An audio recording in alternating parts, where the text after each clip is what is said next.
You're muted. I'm muted. muted, I'm muted. I'm muted. Yeah, I don't do StreamYard, guys. I stream on OBS because I'm a sophisticated person. Oh. But yeah, so we're on StreamYard tonight. But hey, welcome. That was my little clip. I recorded that gameplay because I like killing chickens. What else can I say?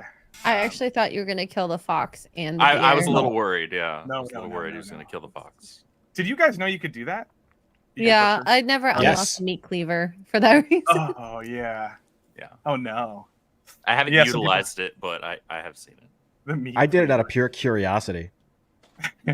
Oh no, which animal Pure was morbid it? curiosity. Well, I really needed wheat, so it was the not bay leaf. Okay. Not bay leaf. Yeah, the bipedal bay leaf. Yes. So chat, welcome chat with a bunch of people here. Hey Mark. What's up, Mark? Hi. Mark. Thank you for joining, everybody.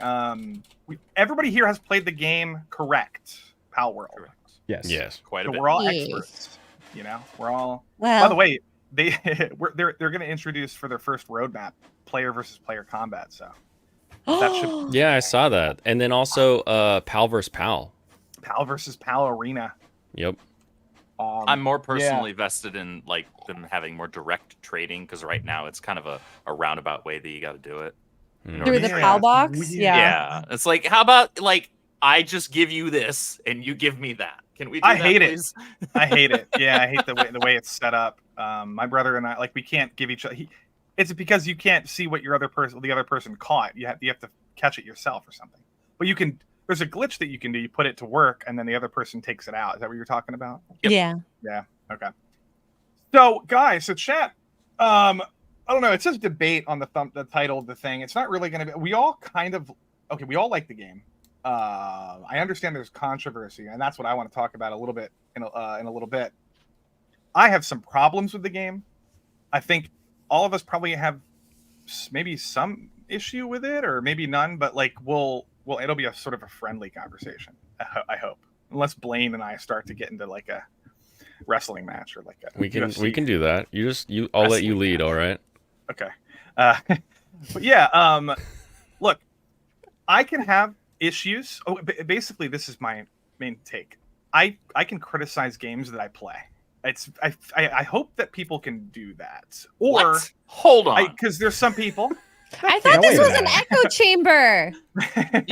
you can criticize things and still enjoy them, Lofty?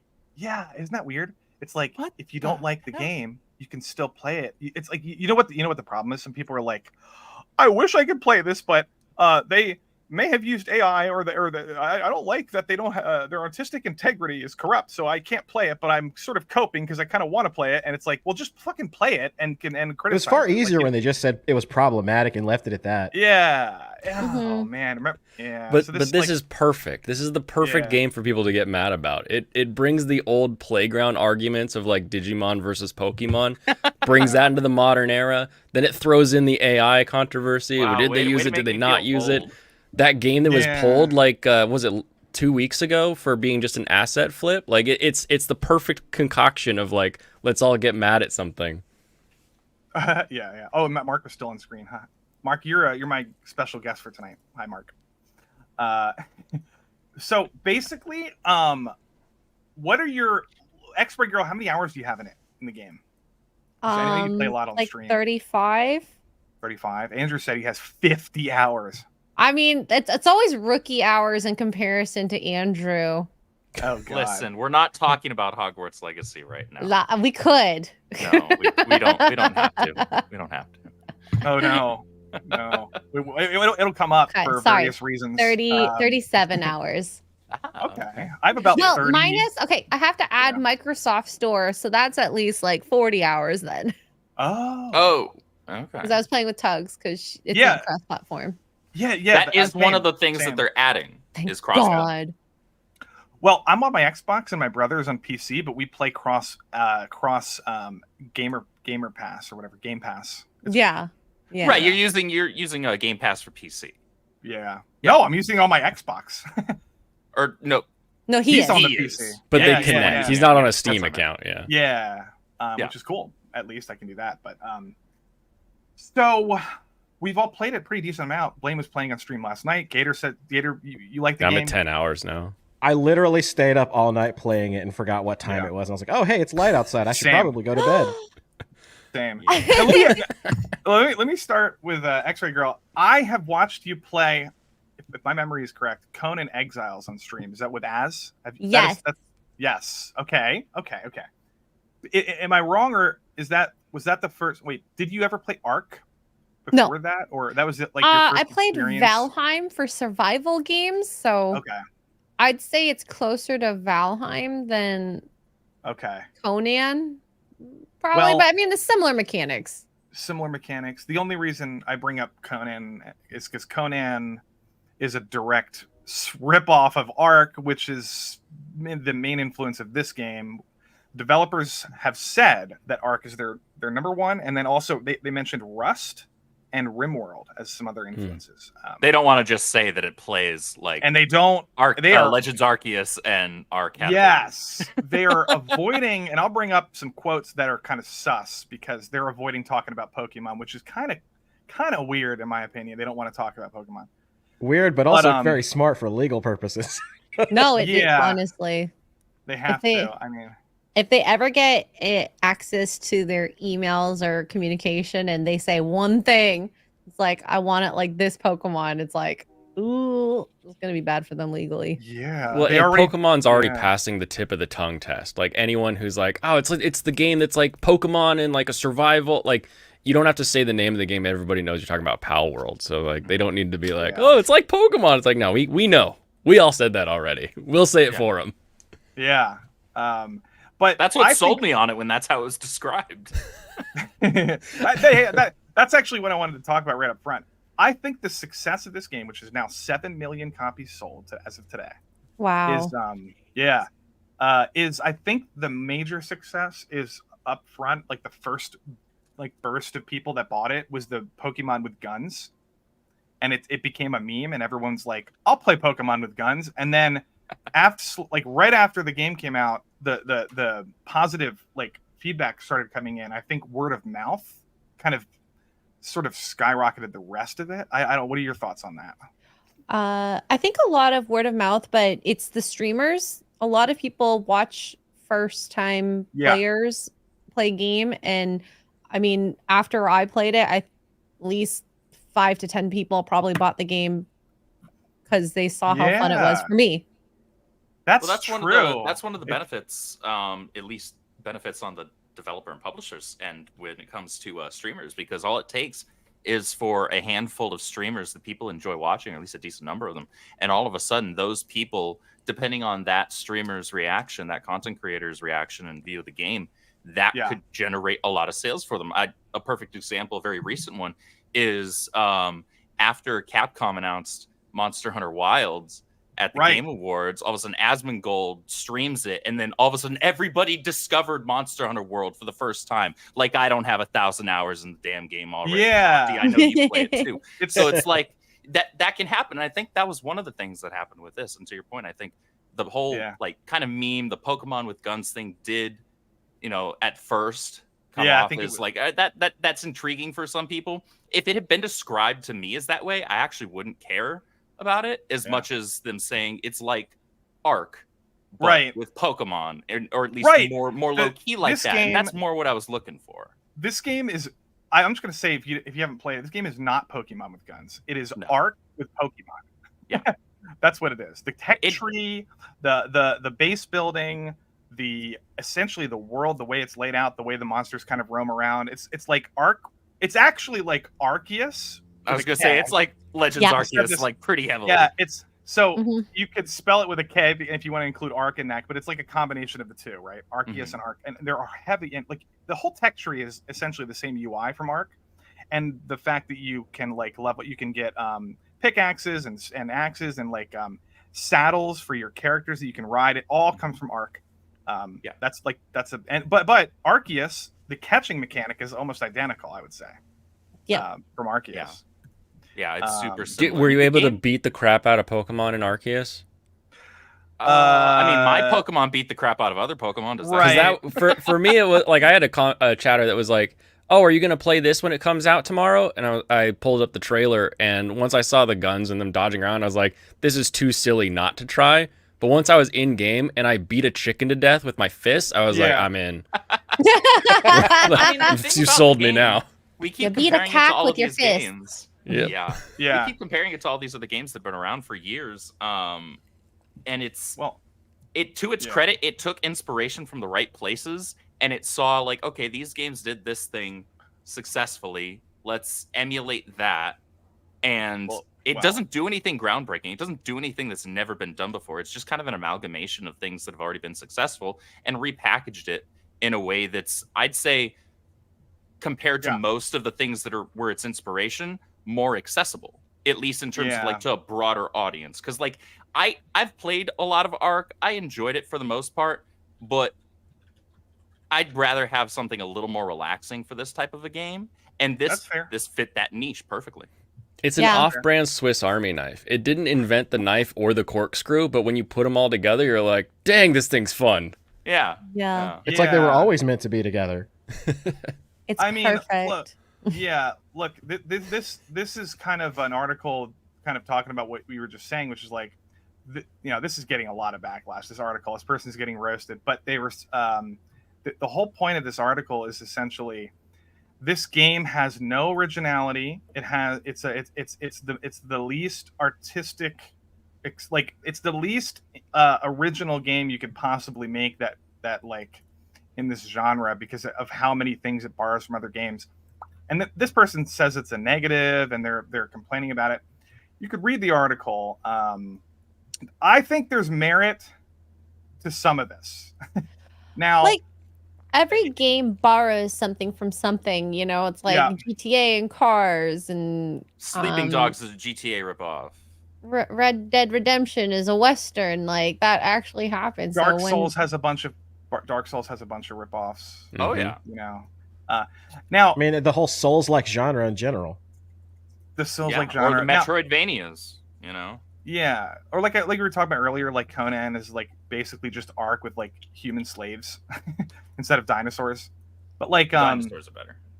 Yeah, I don't necessarily like. I'm playing the game, I'm having fun with it. I will say, it's like if you want to criticize the game for not being original, that's a fair criticism. Like, I don't think anyone should be like offended that like if you're a Palworld fan that like somebody's criticized, like if somebody prefers originality and they don't want to play like a duplicate of another game they've played before, that's not a reason to like call them a Nintendo like fanboy or something. I would ask what they play though, because if they got a library full of clones and copies, then well, also like if you're the funny thing about that is like if you're a Nintendo fanboy, like they've been making some of the same games almost verbatim for years now.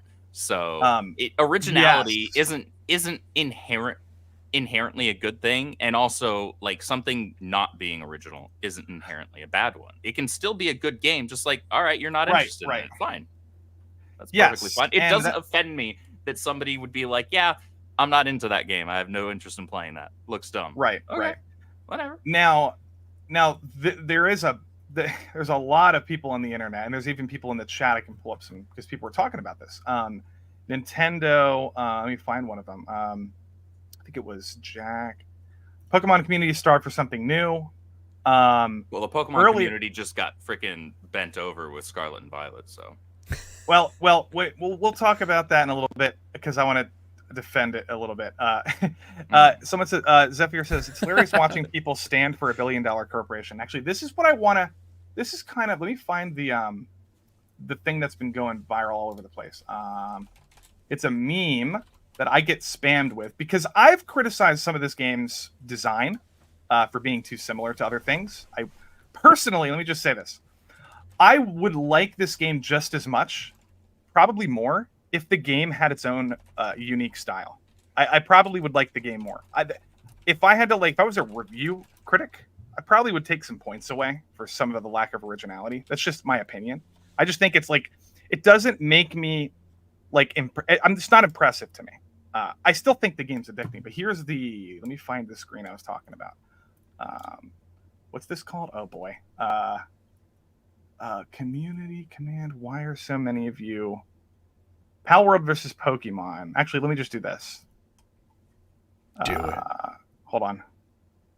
Share this. Is it this one? No, it's Goodbye, this one. Gator. Here we go. Did Gator go away? No, Oh, he's no, just I'm hiding still now. here. Have it, yeah, I'm getting Mike Wazowski'd. So here's the this is what is if you I'm telling you, if you criticize this game, let me take this away for a second. If you criticize this game, I've gotten so many of these spammed in my comments. And it's funny because it's funny to me. It's silly because it's a non-argument. It's a non-argument. Number 2, I played 30 hours of the game. And number 3, I hate Nintendo corporate. I hate Nintendo corporate. I like Nintendo games. But I hate Nintendo corporate. They ruin everything. Sure. They ruin Smash Brothers tournaments. They take down Pixel. They took down Pixelmon. They took down the mod for this game. And they take down fan projects that are not monetized at all. Yeah. So if you're using this meme to criticize people that are just giving simple critiques of Palworld, it's kind of cringe. I'm not gonna lie. I think people should stop doing that because you're fabricating a straw man in your head of somebody who this fat guy who is defending Nintendo, and that's not what even it does. It shows a lack of an ability to actually reason. Instead, you're getting caught up in your fifis. How about you think about it for a second? You can defend this game without acting like a petulant child. Yeah. Here's another one. Palworld discussion in a nutshell. 100,000 likes on this one. All right. So this one says, "Hey, my game is similar to yours. This is Neo, which is a fantastic Dark Souls spinoff or whatever." Then this, the Dark Soul or what? Not spinoff. Clone, I guess. It's a Souls-like. Yeah, Souls-like. Yes, let's call them Souls-likes. Okay, so it's a Souls-like. And this one's I don't know what this is. Hulu Cure? Don't know what that is. Never heard. Vampire Hollow Cure, sorry. Vampire Survivors. Man doesn't even know VTubers. Is a VTuber? What is this? Is a VTuber doesn't know VTuber I can't read. games. It's blurry. It's blurry. It's blurry. And then it's and then if somebody, and then they're acting okay, this person here is supposed to be the Pokemon fan who's Pokemon raging fans? that something else is taking his stuff. I find this so silly because, as I just said, or as X-Ray Girl outed me, I've played 50 some odd hours in this damn game. But you know what I've also done? I've put in 1,000 hours on every generation of Pokemon. Yeah, same. But here's another thing. I enjoy both, but two things can be true at once. People need to learn how to intellectually multitask. You can enjoy a thing and still be honest about your critiques with it. Well, let me just say this. It's people are just wrong. It's not only Pokemon fans that are complaining about Palworld being repetitive and derivative. It's everybody. They're just the easy target. Pokemon fans, I'll just tell you this, and you probably agree with me as a Pokemon fan, we don't want Palworld. I don't want a survival crafting game. That is not. No. There's so many people right now saying. People are saying shit this sums it up perfectly. No. I kind of hate how this conversation is being twisted as salty Pokemon fans defending their multi-billion-dollar company, which is finally getting competition it deserves when all everybody is talking about is plagiarism and designs. That's exactly what's happening, in my opinion. Because the real problems of this game are just sort of design stuff. Pokemon fans are not upset because it's copying Pokemon. This game is nothing like Pokemon. This game has no battles strategy depth to any of the battle systems. It's not what we want as Pokemon fans. I don't care if this game exists. I just think some of the designs are copied and pasted from Pokemon. It's kind of a problem, in my opinion. Yeah, that's a Leafeon and a Piplup right there at the bottom. Anyway, what are your guys' thoughts on I'm actually here for it. I love him. Now, have you seen people complaining about AI in this game? Because I've seen some of that, and that's the one thing that I don't see there being that much merit to. Yeah, that was the thing. A couple of days ago, they thought this game used AI because it seemed very lazy, and sometimes AI can seem like it's stealing. It takes an image from a Pokemon and then regurgitates it, and then that's why all of these are so similar. But it's not. It has never been confirmed. I bet they do use AI in the development of this game because here in the Northwest, I got a lot of friends that are developers and back-end developers, And like step one for any project their boss gives them is chat GPT or whatever programming AI, make program that does XYZ, and then they take that as their base and modify it to work for their game. So I'm sure AI is being used to help make the game, but I don't think it's being helped with the designs. That would be silly. That's fair. That's fair. Now I'm just gonna let this play for a little bit. It's like sort of comparing designs a little bit. There's way worse ones than these, but you can see that a lot of these are pretty similar to Pokemon. Oh, absolutely. Just four of Like them. similar but not the same. Similar, not the same. Yeah. That. But then Well, also they're I saw changing one. it, like, I saw one today just where enough. Monster Hunter were like, or not Monster Hunter. Dragon Quest monsters were being compared to Pokemon monsters, and Yeah. there's similarities there. I have that. I have that. I've seen that one, and as It's so somebody who's stupid. also a fan of Dragon Quest, I don't see as much merit there. There No. are more significant differences Here's- in the designs. there. Here's the difference. This Gold Dragon and Dragonite. Okay, it's you could say that it looks sort of like it. Same thing with this crab. Same thing with this dragon and then Gyarados. But it just stops at like looking sort of like it. Everything else is like a complete transformation. Like almost everything here is completely transformed. Caterpie It's doesn't really look anything like similar or even same in concept, but not Yeah. same in design. There's a difference. Yeah. So this is dumb to me because everyone's like, "Oh, Pokemon copied," and that's not what the criticism is. I'll show you the criticism right now. Okay. This is the one that everyone's talking about. This is Lycanroc and then the wolf character in this game. It's two models overlaid over top of each other, and it's if you have eyeballs, it's almost identical. And in my opinion, there's absolutely no way this is possible unless you traced the model or copied the model, brought it into Blender, and then just tweaked it slightly to make it like a little bit different. Or what would be worse, and to that's me what's would be happening. the real issue, because in being in a creative director capacity, people will utilize similar designs or proportions for things all the time. However, where I would have a true issue with this would be if they had done something like reverse engineering the software and then directly pulled the models out of it, and then Well, you don't have to. You can go that's on where any they're gonna 3D printing website and download any of these models or whatever. You don't have to do that. You know, people make Pokemon mods in any Skyrim, in Minecraft. Well, why I would have an issue with it that way is Yeah. because reverse another engineering one. software is not legal. Oh, well, that's fair. Yeah. Here's another one. Do we This have one's little a bit less- comparison to, because everyone says this is like an asset shop, right? Where they're just buying a bunch of models and then sticking Well- them in. Do we have a comparison to what the model is they bought versus what they tweaked it to? Because if they bought it as like dog Here's and then they this is the tweak it worst to one. look more like a Pokemon, I think you start to lose a little bit of ground there. But if the model they bought already was basically Pokemon, Sure. then Sure. that I needs just to don't. be I don't know addressed, why I they guess. would. I'm using my brain here. It's sort of obvious to me that they just used Luxray. This is Luxray, okay? It's just pretty obvious that they took it and then they just made the mouth a little bit smaller and made the flare of the neck a little bit wider, and then that's so. Isn't that obvious to you guys? Like, I don't know how people can like. Well, the obvious thing is not the intent, like- though. Like the question Yeah. of where they purchased it from, how did that asset get from either Okay. not existing in the company to being in the game? That Well, pipeline can be completely innocent, while one person I'm along not it is talking- like, "Oh, look, I'm going to copy this guy's homework." Look, I'm not talking about the legality. I talked about this backstage. I don't really want to bring up legal stuff because nobody knows what they're talking about when it comes to trademark or copyright. I'm not or talking anything about like legal. that. I'm just talking about the intent to. Well, in my opinion, the main problem is just the fact that it's lazy and they don't have original designs. Why that's is the that a problem? Because I would prefer my Monster Hunter games or my monster catching games to have a unique design. I just prefer it that way. I don't want to have. I think it's lazy to have a Luxray that just is Luxray. Like that's lazy to me. That's like, how is that not lazy? I don't understand it. It's very lazy. Why can't they do what this person did? Well, actually, let me show you. Let me show you my thing. How because- deep does your conviction go on that? It's not really a conviction. I'm You- playing the game. Yeah, that's what I'm I- saying though.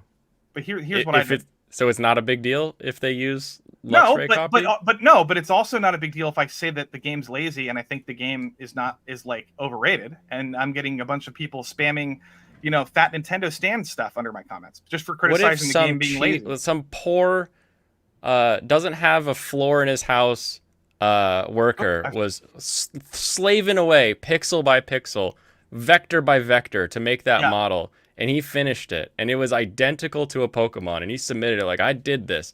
He's never seen Pokemon in his life, and I would ask him why you have the same problem, or I would ask him why he made it look like a Luxray and not just like something else. He doesn't know what a Luxray is.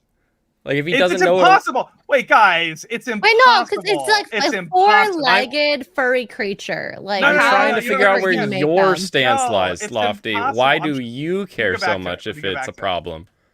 This is impossible to get it to look like this unless you've seen a Luxray. I'm sorry. Have you seen there's so many four-legged creatures that have different geometry. There's so many different.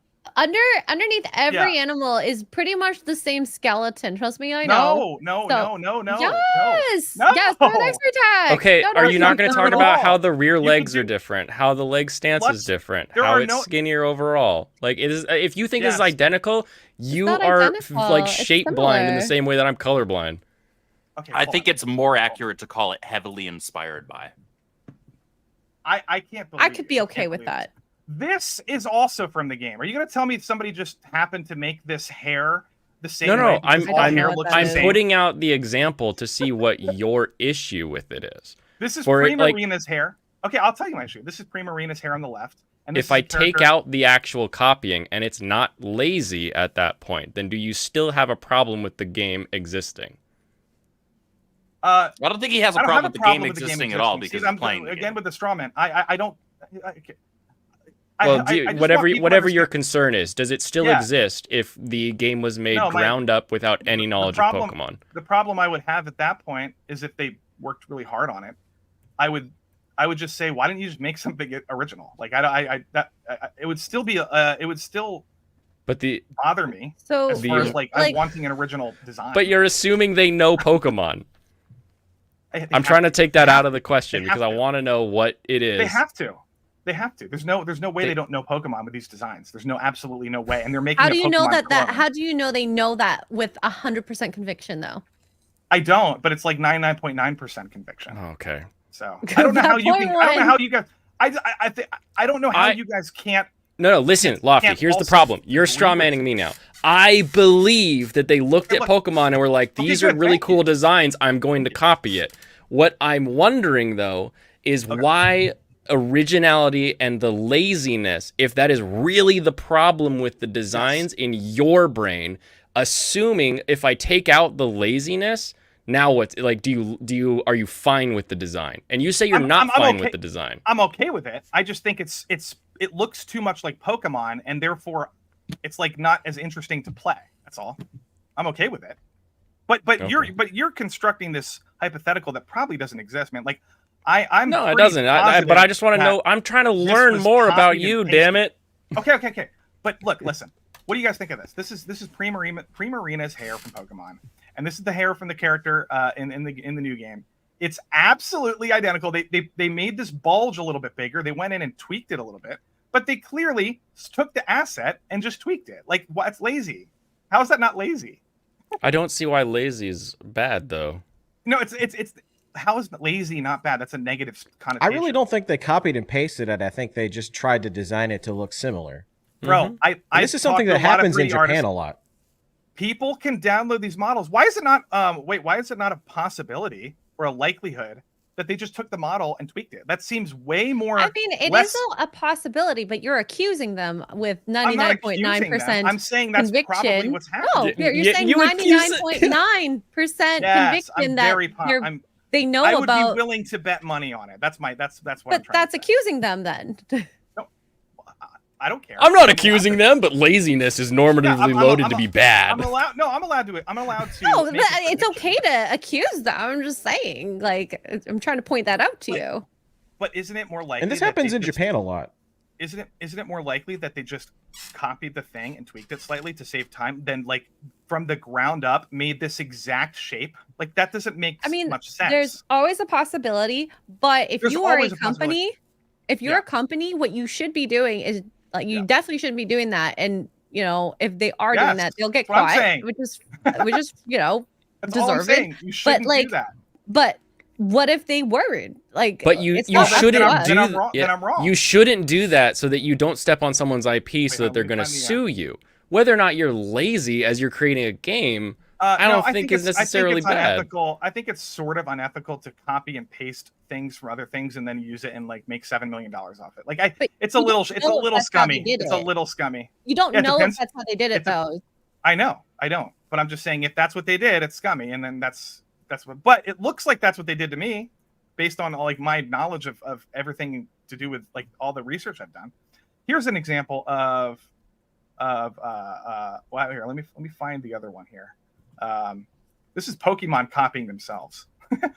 but the problem with this is that this could be the mouth and the it's like, but like, I mean, Pokemon it's like every anime face. Yeah, good luck finding a jury that'll say that one was IP. This is a joke. But like the point is, Pokemon's allowed to like copy itself, like it's and they have a style. It's the same IP. It's the same IP. It's the same IP. It's the same. However, I will say that Japan actually notoriously will borrow heavily from designs from other companies and other like anime. Is like there are so many anime protagonists that you could line them all up and be like, all right, now which one's from which show? Which one is Kirito and which one is Kirito clone number 2? Let me. The weird thing though is that's literally a handshake. Like in Japan legally, you can sue any. Like you watch how litigious Nintendo gets with stuff. Like they can do that all the time, but because like the way the doujin industry runs and the fact that people can make these parodies and these copies and these likenesses and it keeps the entire industry running, everyone's just like, okay, we're gonna let it slide because it's gonna keep the whole economy moving forward. Okay. What's like the thing I posted in the chat? The designs for Wario and Waluigi are heavily inspired by the villains from Time Bokan. Yeah. Simba and Mufasa are inspired by that Japanese movie, Kimba. Kimba the White Lion. Those are that's fine. I don't have a problem with that. I don't even have a problem if there's like that Electabuzz character in this game. It's just like it looks like Electabuzz and Totoro. Like it's not an identical model that they took and then just like were too lazy to like make their own character design, and then so they just like took a model and then spent 10 minutes like tweaking it. Like that to me, that's the problem. I don't like when game developers are lazy. That's all. Also, if I'm okay, so based on your guys' opinion, I'm assuming you disagree with this.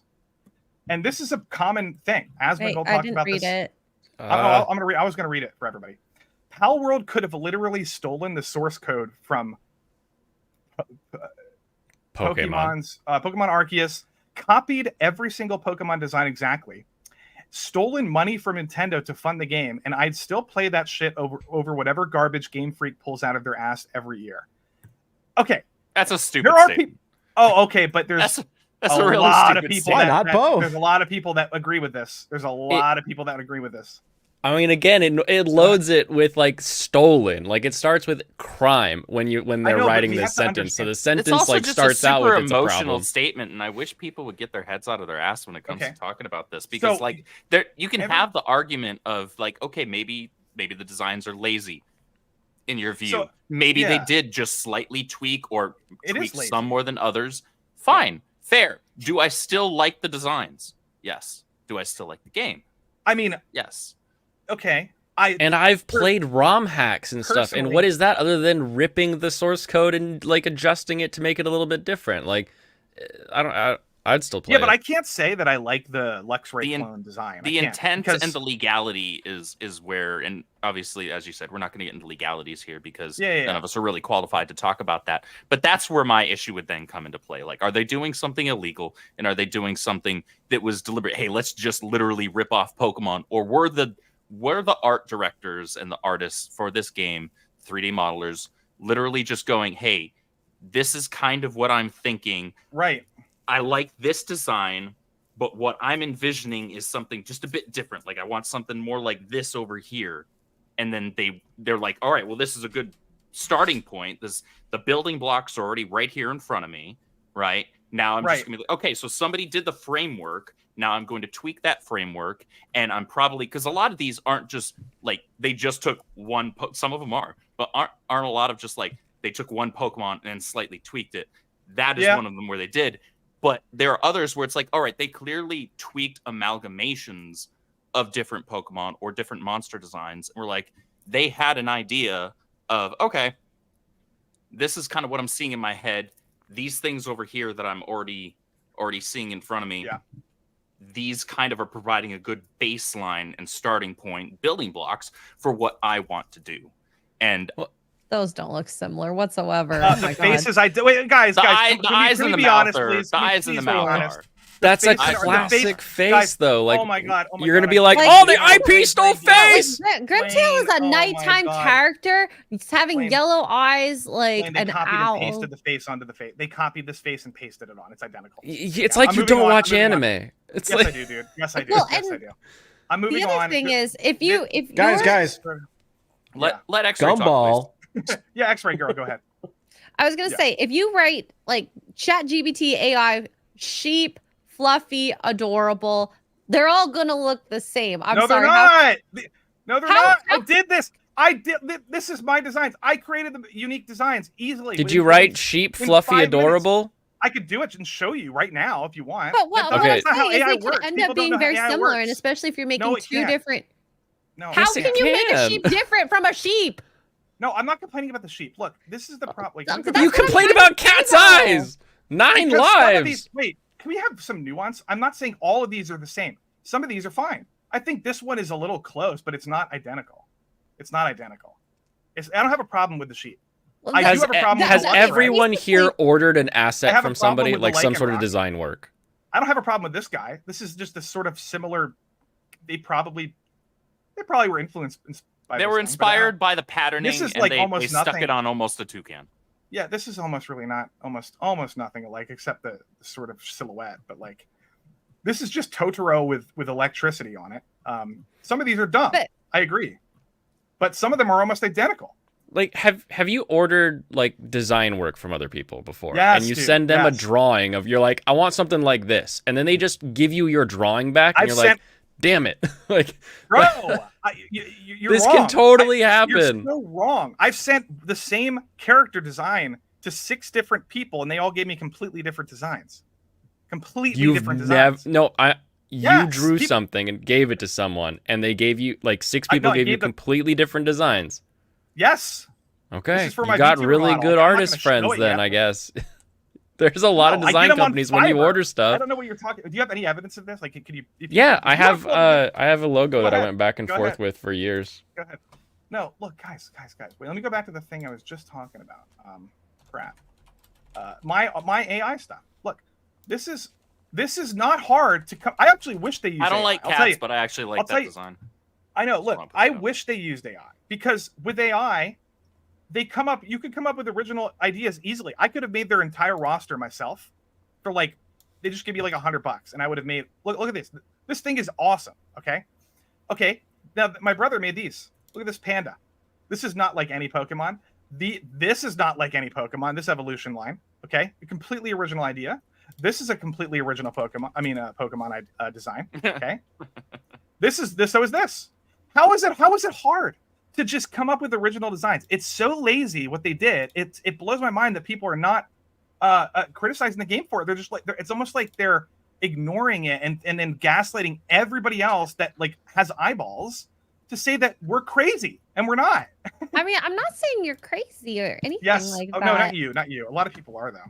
But you have to also remember the aspect of the Pokemon in this game is not the majority. It's like, 30% or less. That's what I said. 30%. It's 30%. You're right about that. It's like, now that's actually backs up what I'm saying. Like, they had 70% original ideas. Why didn't they just do all of it like that? I don't understand. None of this controversy would even happen if they just did. It's almost like they did it on purpose. Like, there's some people talking about this may have been done intentionally, because look what happened. I mean, they sold 7 million almost because of the controversy as part of like the major selling point in the sort of like Hogwarts Legacy. I mean, is that a possibility? I don't know. Like intentionally sort of poking Nintendo with a stick. You know, I don't know. That's possible? I think. I don't think you'd want to do that on purpose. I don't even know. For financial reasons, so I don't see them. Most people I would like to believe that are in the game development space, because even freaking gamers know about it, know how trigger happy Nintendo is when it comes to like copyright stuff and getting stuff taken down, struck down, all of that. I mean, this is the same company that you couldn't freaking monetize videos that had their content on YouTube for the longest time. So honestly, I would be hard pressed to be convinced that they deliberately said, hey, like that was their intent. That was their attitude going in. Right. Hey, let's literally just copy some Pokemon and poke the proverbial bear. Like that would actually be retarded. It would be. And I mean, it would also be kind of based if they did that, because look, like they made so much money. I wouldn't say that's based. That's just dumb. They'd lose that money real fast. Yeah. I mean, but you have people like Asmongold that would die on the hill for them. Like, look at this. Actually, you know what? I mean, it doesn't matter if they die on the hill for them; they'd lose everything. It doesn't affect him. No. Oh, I know. Asmongold's going to make money either way. I'm not saying it is based. I'm saying that would be how it's perceived, especially by people like him and all his fans, and like actually most people probably. And that's, I guess, fine for them, but I think that's a foolish position to take. Well, okay. Before we get into this, and then I have a couple other things. We'll transition. I have a bunch of other stuff, but X-Ray Girl. You still before you I'll watch this and then I'll go. Okay. Well, before you go, okay. I just wanted to say, like, you're having fun with the game, right? Like, I think we can all agree the game is extremely entertaining. I love the game. Yeah, it's a ton of fun. I go to bed thinking about it. I wake up thinking about it. So I play it all day. No, I don't. But I play it when I have time. And and you get a lot of people watching you play. This sort of genre in general is very popular to stream. It gives me the same happiness I had when I was playing Hogwarts Legacy, and I feel like it's the same for the chat watching. Yeah. So. Well, that's. I'm glad we all like the game. That's I think the people that, like, for example, these people are absolutely retarded. Like, look at this. They're sending death threats to the Palworld devs. I don't know what they're getting sent. Now, just keep in mind, I don't know. Death threats can mean anything. I mean, I hope they're not sending death threats. That's bad. It's terrible, and that's stupid, and that's childish. If you hate this game because it's copying Pokemon, there are people that are that dumb online. Of course. And trust me, this is worse than Pokemon. Not only are you capturing them, making them fight, but you're enslaving them. And that's another. There's people out there. I think PC but Gamer, I love it. PC Gamer wrote an article about the animal abuse in the game, and it's hilarious. Okay, well then. Look, Conan I don't know about you guys. Die. Conan has bad. Yeah, because Conan has slaves. I'm only going to build my factories with actual humans, like an ethical Pokemon trainer. Exactly. I'm going to make money and create a business and pay people. Oh my god! But chat, I linked X-Ray Girls and everybody's stuff in the description. Thank you. Are you going to play? Are you doing a stream like right after this? Yeah. I have 4 choices with Tugs, so we talk about 4 choices stuff. Digitally hug Tugs for me. I will.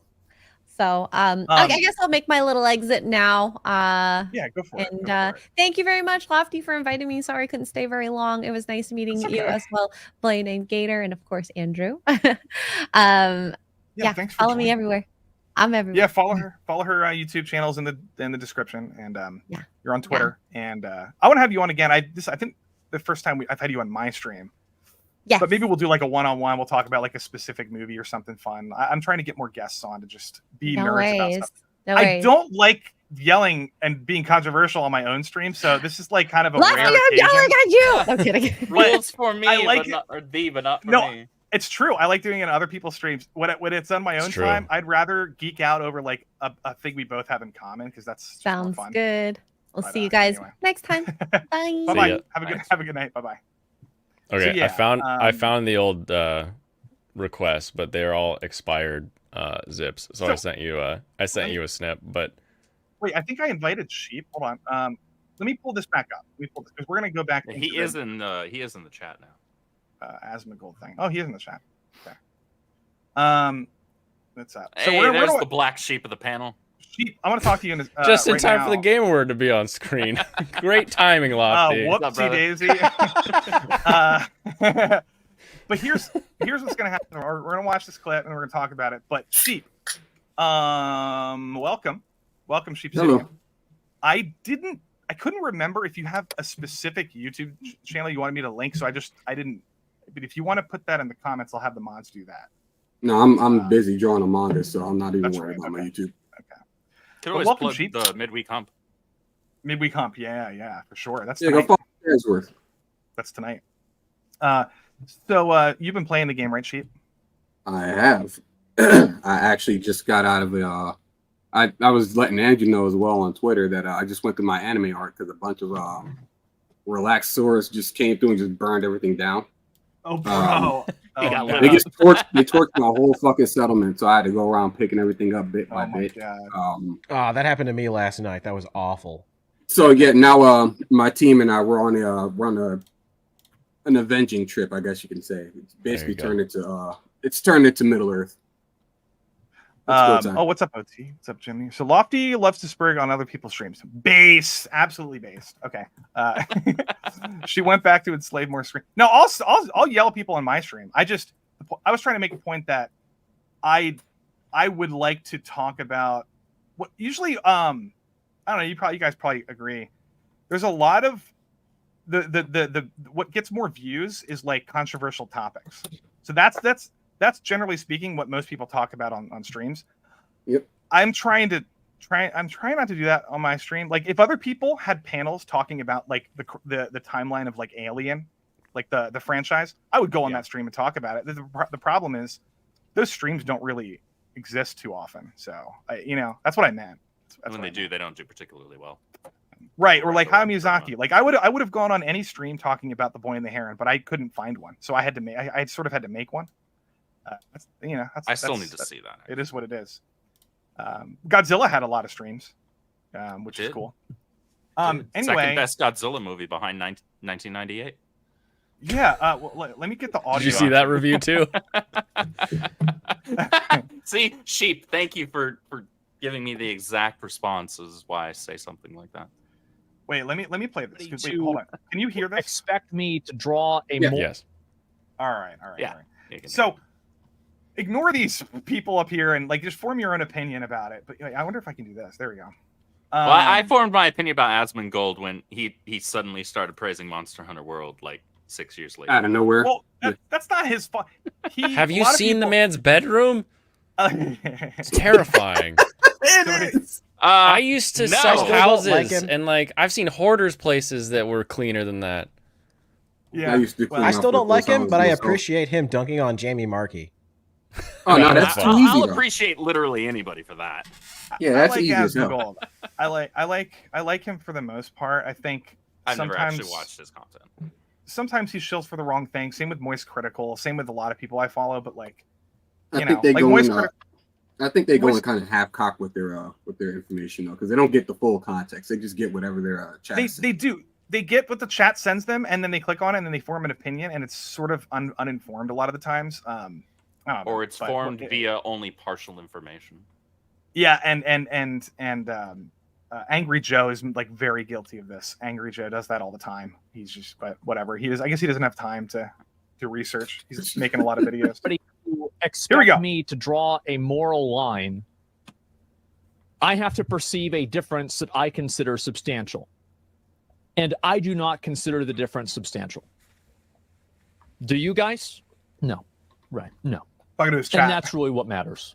If it was made with AI, I'm completely okay with that because it was fun. The evidence it is doesn't that matter. Nobody really cares the lead about this. developer. Okay, and he's watching a video. That's the other guy talking. So, right, what do you guys think? If this game was made, like, do you have? I think that he probably has worn out that T-shirt and probably needs to replace it. Yeah. Do you guys have a problem with fully AI generated games or no? We don't have to talk about that right now. I'm just curious what your general opinions are. I would say not entirely. Not entirely. AI generation is one of those very, very tricky topics, especially being in an artistic space, because there's multiple avenues for it, and there are multiple arguments for and against it. There are obviously the kind of lower grade programs that are literally just taking assets and taking poses, and even sometimes large portions of images, and putting an amalgamation of those together to pump out the result.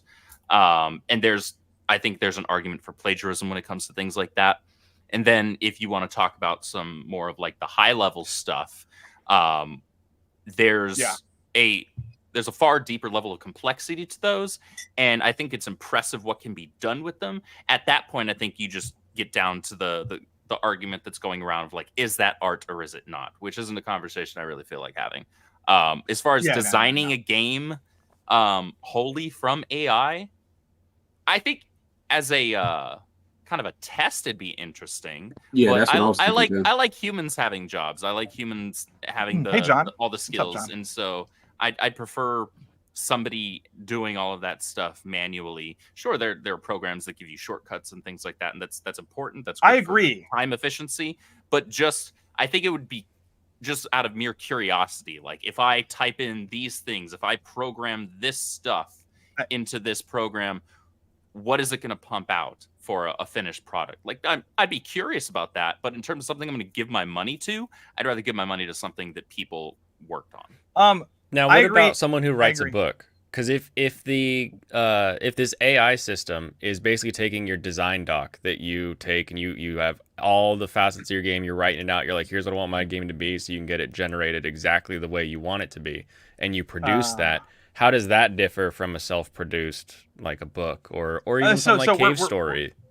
We're getting into the weeds a little bit. Well, I talk about AI all day. I think with this game though, if like I said earlier, if they used, like, I'll just bring these up again quick.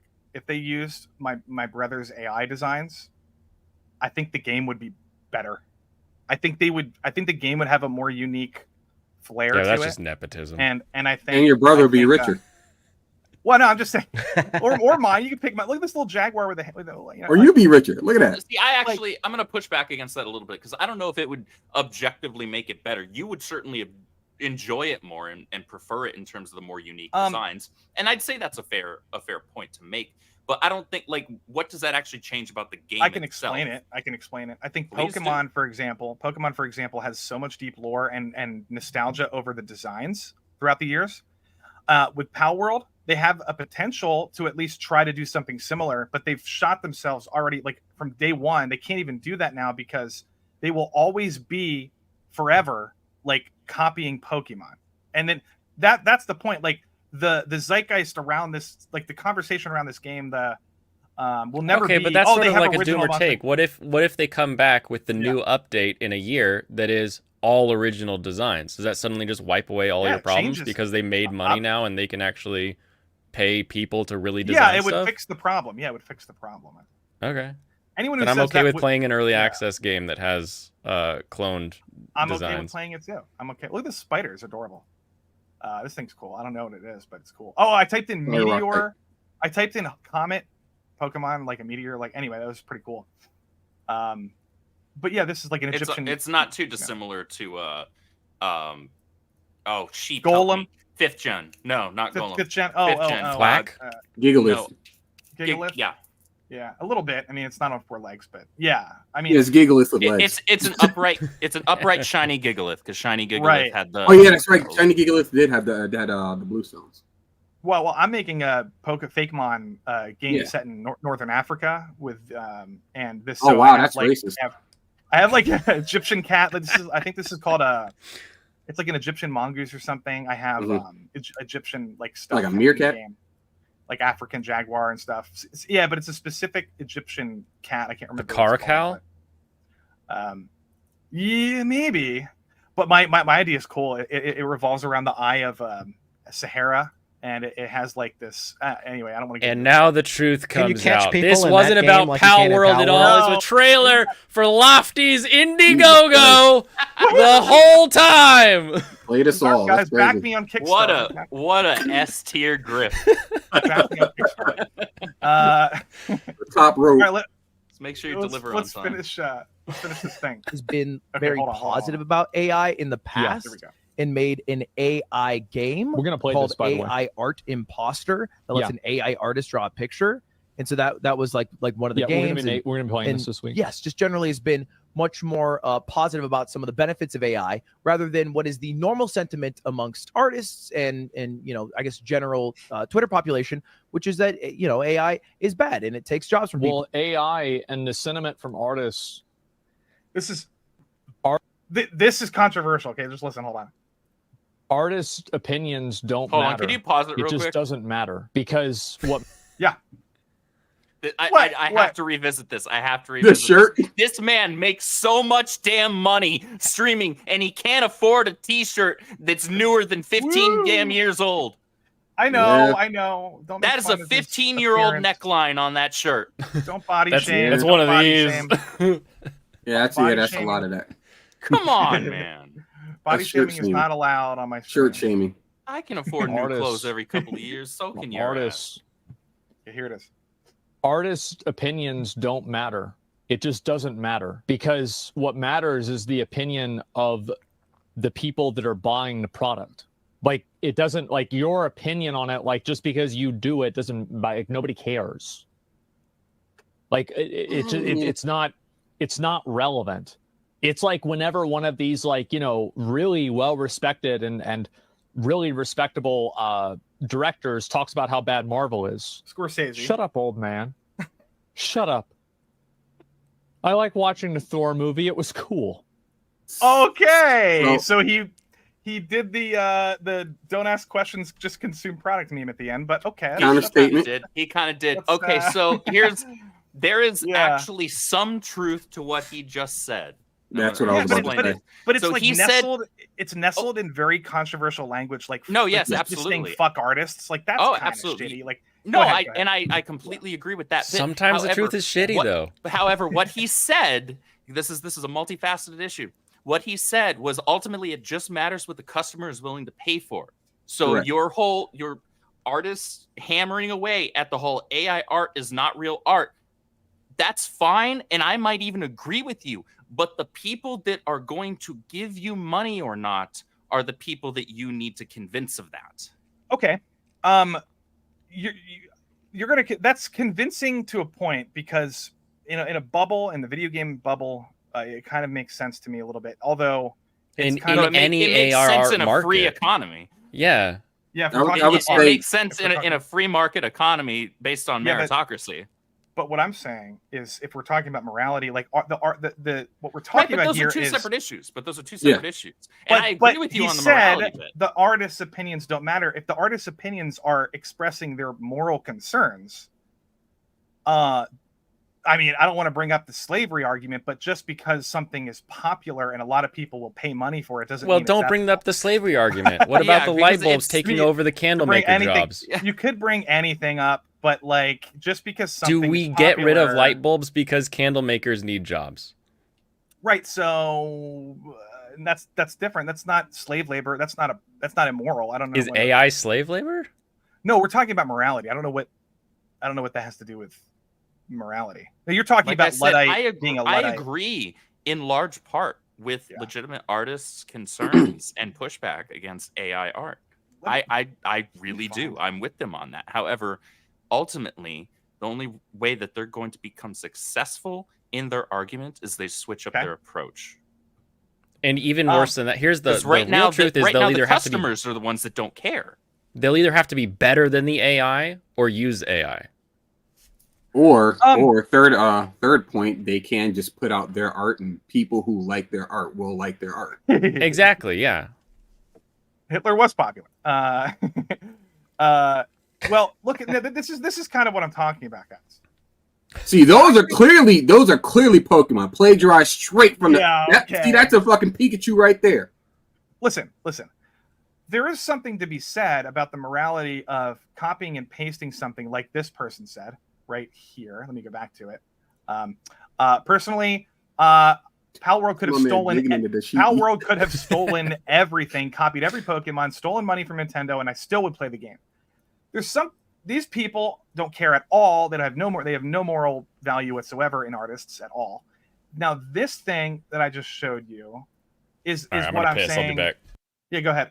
This is why is it not preferable to hire an artist that can recreate something like this? Like, to me, these are cooler than anything in Palworld. Yeah, but these are even amalgamations of other Pokemon. Hold on, his name is escaping me, but there's a dark and fairy type Pokemon in Sword and Shield. Candevil right here.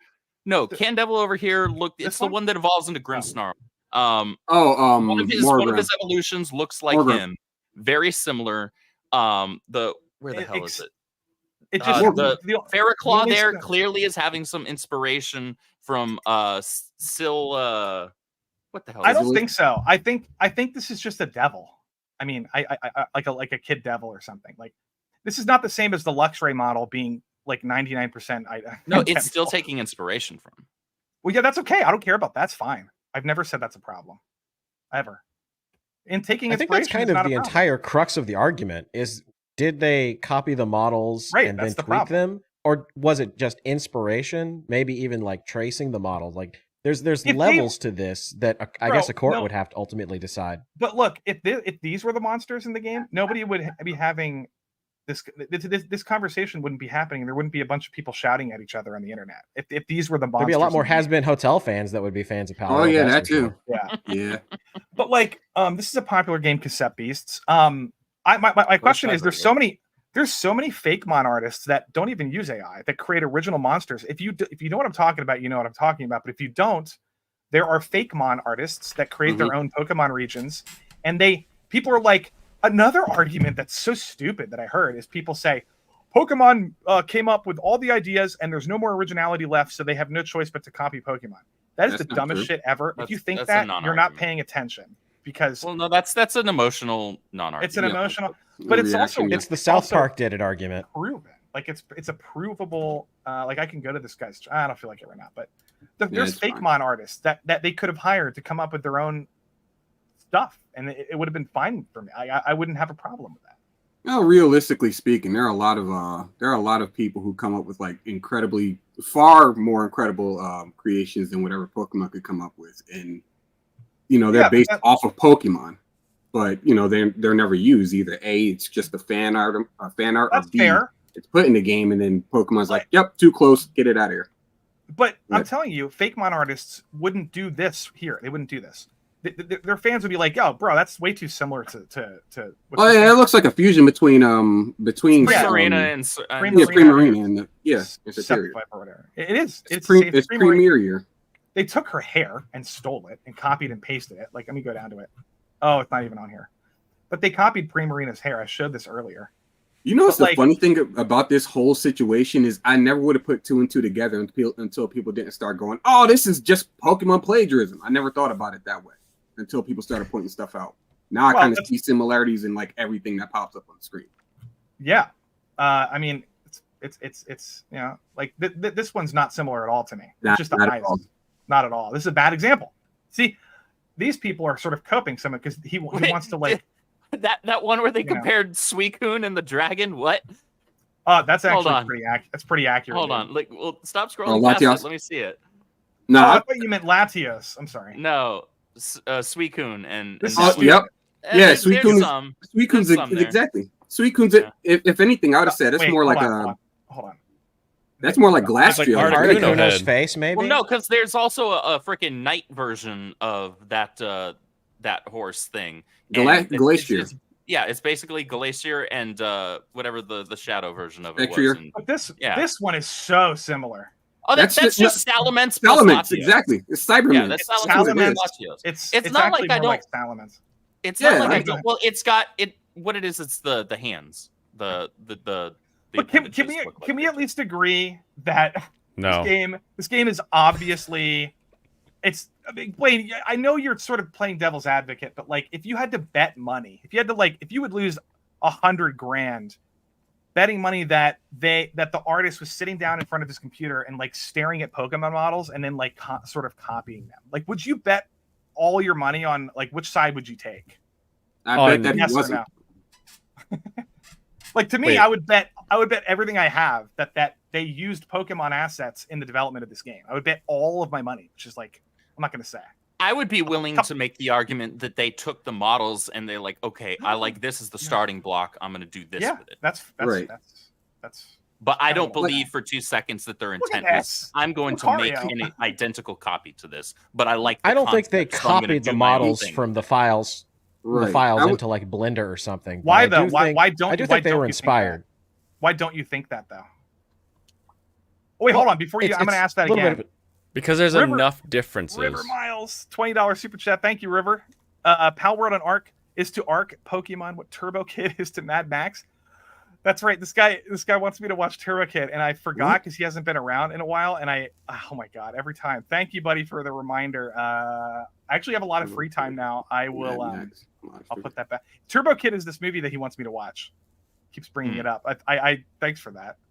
Apparently, it's like Mad Max. Never heard. Yeah, but Gator, why don't you think they did that? I'm just wondering, why don't you think that, as opposed to like maybe they did, like. Well, for the first reason, it would be really, really stupid for them to have done that, because it could be easily shown in court that they were copied 1-to-1.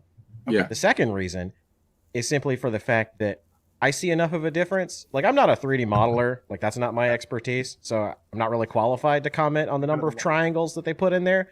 But they just, from like a surface level, I can see like enough subtle differences to show that they weren't like directly copied from like an STL file. Let me push back on that a little bit, because I'm going to show you. Well, yeah, somebody else talk. The same dog again. No, somebody else talk while I pull this up, because it's some guy wanted me to show this on stream. He made a video. It's really good. Yeah, and again, aren't we? Isn't the claim that this game was like asset purchases, asset purchases, asset? Yeah, assets is just assets. It is. So buying them and putting them in Blender and then like doing a tweak to them, like I need to see what the asset they bought is. That's basically Fortnite, right?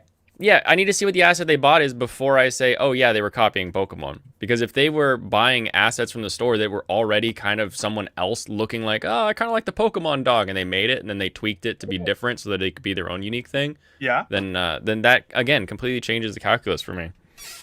Okay. And I would probably put 10 grand on that. Here's the thing: artists will literally purchase compilations of different poses and things Unreal like Engine. That for use as reference. Bro, artists, you could go on Unreal Engine right now and buy. You can purchase a mountain. You can purchase a landscape, a valley on Unreal Engine, and just slap it into your game. It kind of looks like they did that with this game, actually. The environments are super duper like generic Unreal Engine like assets. I wouldn't be surprised if they did that. They talked about it right there too. They talked about how little they spent on this game and like how they didn't even know how to use Unity. So I'm assuming they.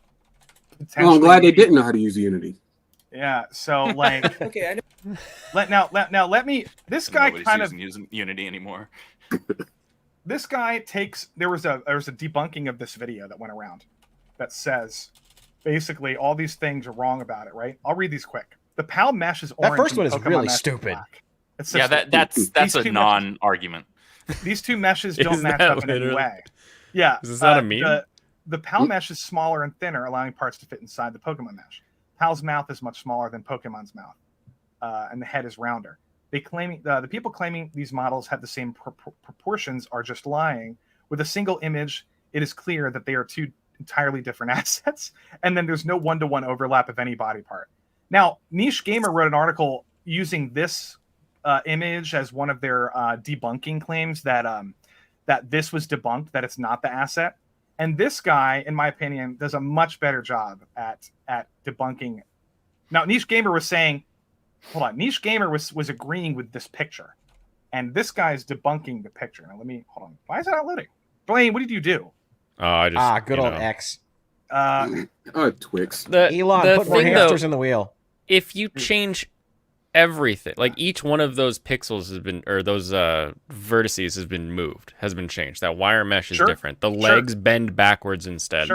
There's all kinds of changes. Like at what point are you like, oh, it's lazy when they touched every vector?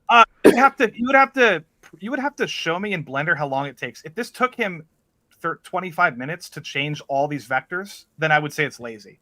If you're telling me it takes 75 hours to change all these vectors, then you're right. I don't know. So it's a time thing? What are you, labor theory of value now? Like, get out of here. I don't think that's a valid argument, Lofty. I don't think it's a valid argument because this guy it's still. No, hold on. No. Hold on. Let me finish. The supposed 3D modeler, the 3D artist, could have had in his head, have the vision of what he wanted to do with the thing, and like I keep saying, could have used Lux right here as the baseline and said, okay, I want to do this, this, and this with it. And then he did exactly what Blaine just said, where he touched every vector in order to switch it. I don't think it took him 25 minutes, but to say, geez, that's a lot. To say 75 hours for one model, I don't know if that's a reasonable bar to use. Either. No. I'm just saying that Blaine's using the definition of lazy differently than I am. Like, if you're talking about work ethic, then yeah, it's not lazy if you spend a long time doing it. If it's still lazy aesthetically, but it's you know. Let's just watch this because this guy. You're using lazy as a results being lazy, no matter how much somebody does to something. I'm talking about creatively. It's creatively lazy. It's creatively lazy. And I'm gonna go. But just watch this. Just watch. Image up on screen. The PAL mesh is orange and the Pokemon mesh is black. These two meshes don't match in any way. That's a stupid point. The PAL mesh is just smaller. It's still I do hear that Persona 5 music in the background, though. Can be edited. This means absolutely nothing. I can take the sculpt brush to any model right now and make this happen. The PAL's mouth is much smaller than the Pokemon's mouth, while the Pokemon's head is bigger and rounder. I'm not going to deny that, yeah. That being said, I do find it very interesting that the neck connects at the same spot for both models. Speaking of which, the people claiming these models have the same proportions are just lying. With a still image, it is clear that they are two entirely different assets, but the proportions are roughly the same. Necks around the same area, front and back legs seem to start at the same area, and the tail is nearly exactly coming out of the same spot. That doesn't inherently mean that they're the same models or edited from the same models, but it's very clear that the proportions are, at the very least, suspiciously identical. Makes you wonder how the reference that this model was likely made off was drawn. Could be a coincidence, this statement is still wrong. There is no one-to-one overlap of any body parts. If these were the same model, they would fit together perfectly. I don't think anybody's claiming that they're the same model. I'm pretty sure everyone's claiming it's a model edit, so I don't know what this has to do with anything. The front view makes the differences more obvious. Just because a model's wider doesn't mean that it's not similar. In fact, if you scaled the Palworld mesh on the x-axis, you could probably match them up pretty decently. Large portions of the Pokemon mesh stick out of the PAL mesh, because the PAL mesh is just not the same. Please refer to the last minute and 30 seconds for why that doesn't make a lot of sense. In summary, these points are bad. Stop using them. I have no other horse in this rat race beyond pointing out that this is flawed logic. Okay. I'm not Team Nintendo. So, yeah, not Team Nintendo. Just because, yeah, that's stupid, too. Like, stop calling people Team Nintendo just because, like, it doesn't, it's dumb.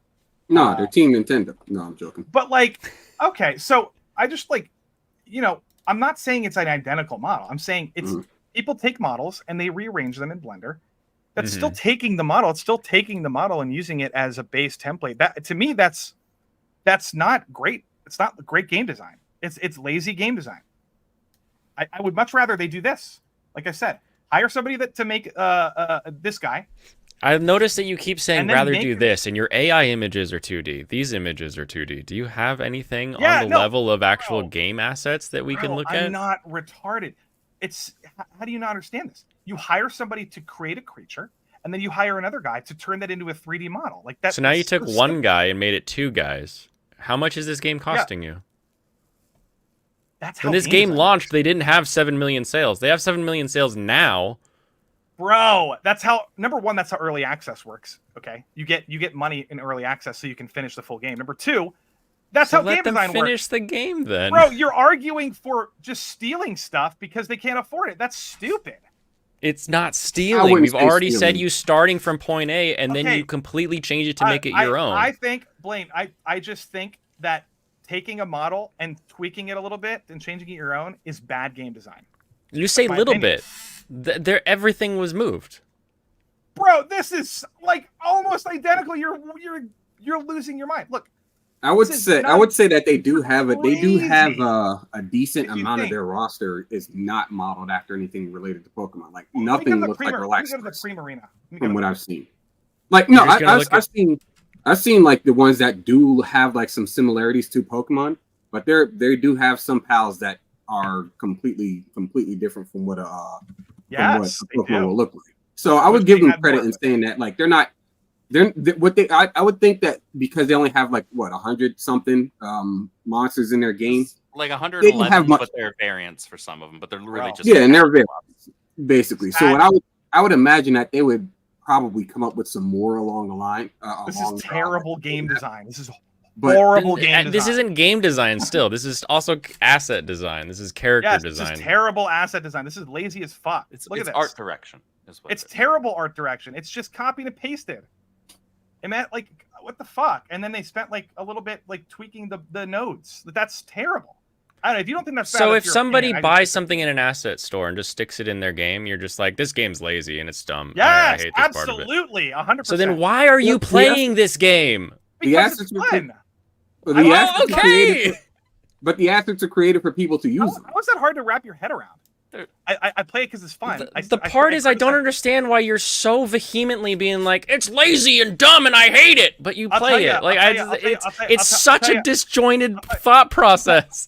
I'll tell you why. If I said this is lazy and I explained why and I think this is bad game design, and if you guys were just like, yeah, you're right, Lofty, I wouldn't even be angry. I'd be like, yeah, okay. Well, because we'd agree with you, but we don't. Yeah. So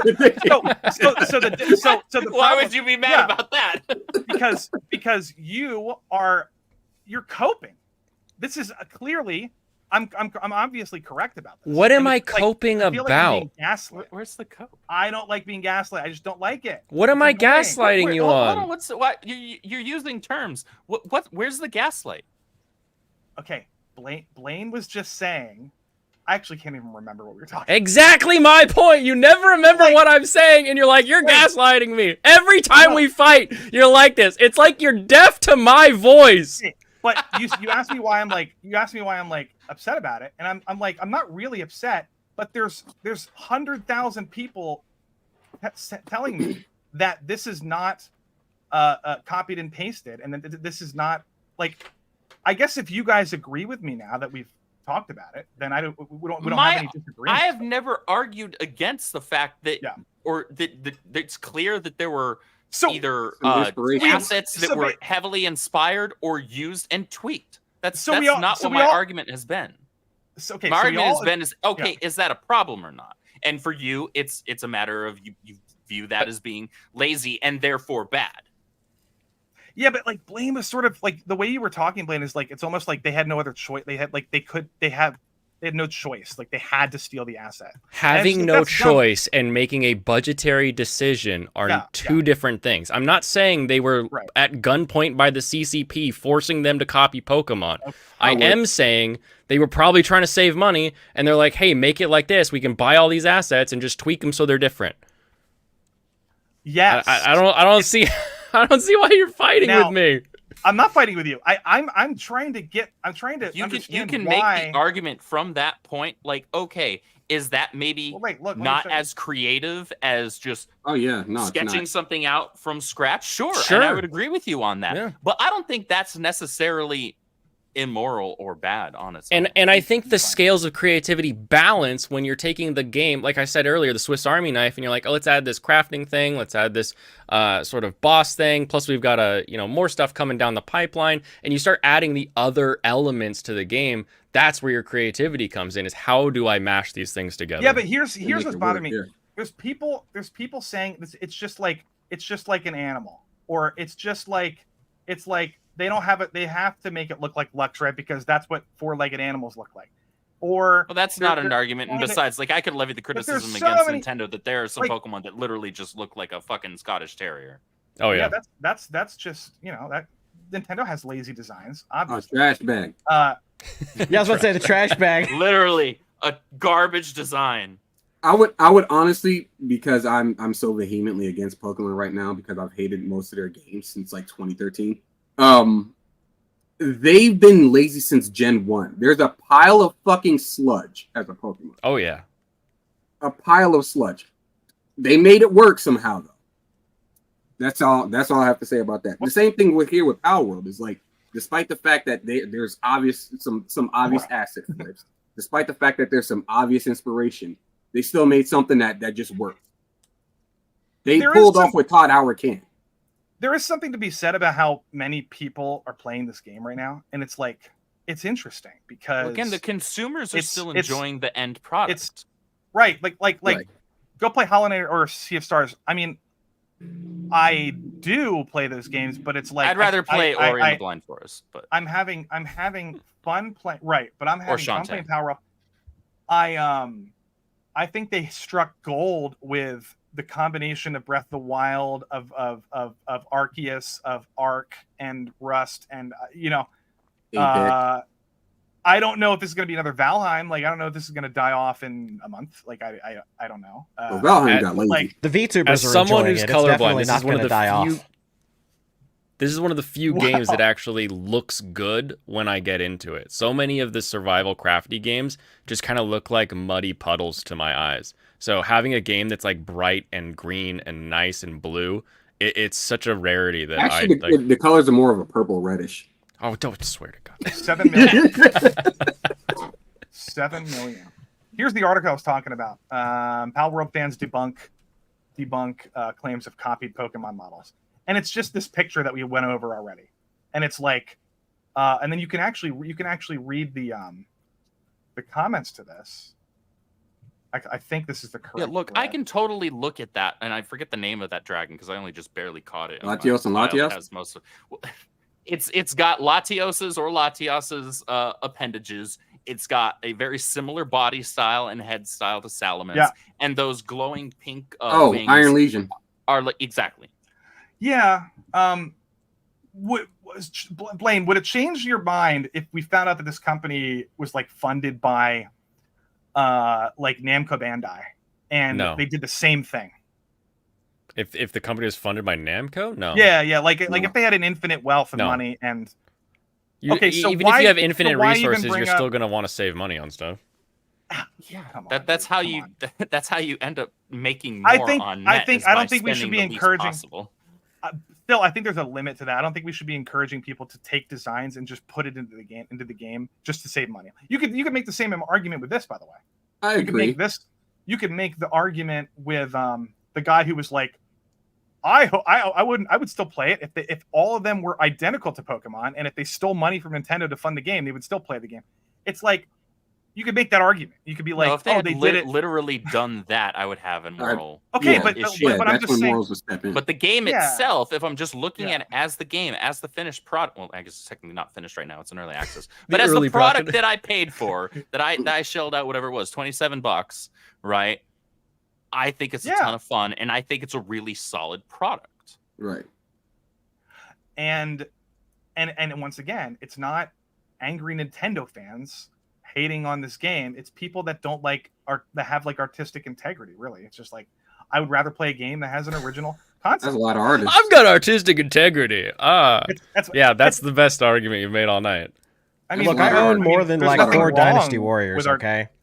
Yeah, but there's nothing wrong with having you laugh it off as though like artistic integrity is like a shameful, like I don't understand what's funny about it's not an argument is the point. I have artistic integrity. It's like I tell the truth. Like, okay, that doesn't actually make the argument. Being honest and telling the truth is something everybody should be doing. Like, doesn't Jordan Peterson like his entire philosophy revolve around? And now we've missed the exact point of the argument where I'm pointing out that you saying that you are an artistic autist is an actual argument against why there should be criticism of the game. We're all criticizing the game. I don't understand, man. Well, I'm criticizing Pokemon. That's the point. You should play Moemon. It's a lot more fun. I played that shit. That shit was kind of crazy. Pixelmon is done. Nexomon was a pretty solid. It's okay. Kind of Nexomon, classic top-down ones. Nexomon and Temtem fell off because they were not very fun. Like they were fun for me, but there wasn't any replay value. So I was like, okay, that was fun. I beat it, and then I'm done with it. Yeah, the replay value for Pokemon comes in with the competitive aspect. See, and that's the issue. It's like if you're looking at, for example, Monster Hunter. Monster Hunter has gotten as far as it has because not only is the gameplay good, but they've also upgraded their mechanics. They've added new content, and they've kept that consistent as opposed to something like God Eater. God Eater hasn't gotten as far as Monster Hunter has because they keep their stuff as like contained as possible. User base isn't as big. It's not getting as much word of mouth, and that's fine and dandy. I still enjoy the game.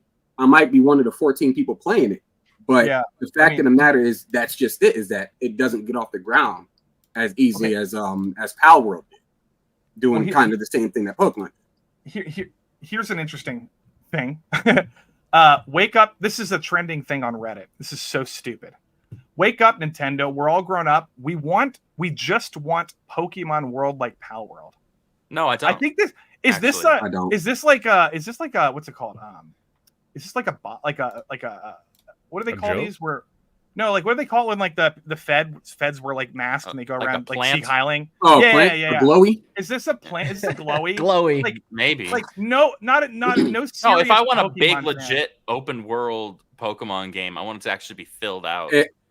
Correct. Yeah. I'm one of those people. Far too empty to be the stand-in for that. I'm one of those people that like one of my buddies and I have talked about this too. Is like if there was an open world Pokemon game, just bring in all of the regions and keep that going as like a consistent updating thing, and that'd be good. Yeah. But you don't have to bring That's in fine. guns. You don't have to bring in like PETA labor and shit like that. You don't have to do all that other crazy stuff. Just keep it Pokemon strictly. Cool with that. And you like Palworld doesn't have talons. It's a survival crafting game. First of all, it's not. Nobody wants survival crafting, and people didn't even like that in Arceus when you with the Pokeball crafting. Like, I'm actually okay with collecting materials. I enjoy it. Well, that's. I like Minecraft, so they built the game merger of my two favorite things. Yeah, but I'm saying like I don't know about you, but like 60% of the time I'm playing this game, I'm spent at my base trying to like optimize it. Like that's not how I want to play Pokemon. Yeah, no, I agree. Like, well, Arceus, I'm fine with collecting materials as opposed to like Scarlet and Violet, for example. They give you but in Arceus, you're not building big ass bases in order to survive the night. There's still a difference. Yeah. Like I don't like if I can like I've been able to craft, using that term very liberally, Pokeballs since Gold and Silver, right? Yeah. With Apricorns. So, that crafting Pokeballs, that's nothing new to me. Like forcing me to survive in the wild in a Pokemon game by crafting all of that, that's a different matter entirely. The former, I'm cool with. The latter, I don't need that in Pokemon. That's fine. Yeah, I'm cool with that because buying Pokeballs is just irrelevant to me. I don't care about that. Like buying items in Pokemon nowadays in general is irrelevant. Well, let's talk about that because you're good. Real ones take advantage of cloning glitches. Well, they brought another one back with the new update. Oh, did they really? I still haven't played even part 1 of the DLC. Where's the Palworld thing I was going to pull up? Palworld appeals to people that don't play Pokemon. Okay, there's a lot of people that hate Pokemon, don't even play it, that are like using this. I said this earlier. They're sort of using this game as like a weapon because they think Pokemon fans are cancer. They think Nintendo's cancer. And a lot of these people don't even play Pokemon and they just hate Nintendo. So it's like they're using this game as like some sort of gotcha against Pokemon. When to me, this is just an ARC Pokemon mod. Like it's like a weird like flex that these people are doing that doesn't make any sense to me. I don't know. Now, I don't see too many people who are like basically professing that they don't play Pokemon, but I can see the argument for sure. I mean, you don't think a lot of people stop playing Pokemon after like Gen 3? Oh no, I know for a fact a lot of people say have. I hear so many people say. I hear so many people say, "Oh no, I stopped playing after 3rd gen. I stopped playing after 2nd gen." Yeah, there's too many Pokemon. It's like, first off, shut up. Second, yeah, I can understand there are a lot of people out there that don't play Pokemon, especially the more recent games. Right. So, like, there are definitely people who pick this up because they heard, oh, Pokemon with guns, and they go, oh, with guns, huh? And then they go play it. But now, I haven't really heard too many people who don't play Pokemon say that they don't play Pokemon. Oh yeah, Nintendo went around DMCA striking anyone that posted the footage. Yeah, so even the articles that have been written about it have been struck down. Yeah. Now, Pixelmon. Now, another thing is people. I don't know. Everybody has to keep this in mind at all times because it's super important. Whatever you're seeing on Twitter is not what I'm seeing on Twitter. Okay, I am getting flooded. My timeline is flooded. I don't want to show you because I could get anything could pop up. Somebody could post a beheading on my. I'm not going to show you, but like, wow, what the hell are you looking at on Google, Lofty? A lot of Israeli-Palestine stuff. Israeli-Palestine. Yeah. Anyway, just retweet more waifus, and your timeline can look like mine. See, that's okay. Like, I'm okay with that. Let Blaine share his screen. It's kind of serious. It's an important thing. Immediately age restricted. This happened to me. This happened to me on Nick Ricada's stream, and I got like people didn't know what I was talking about. I was talking about the XQC issue when he and Hassan Piker were like copying and stealing doing the reaction videos with their the reaction sitting there in silence up until the very end, then they'll say two things.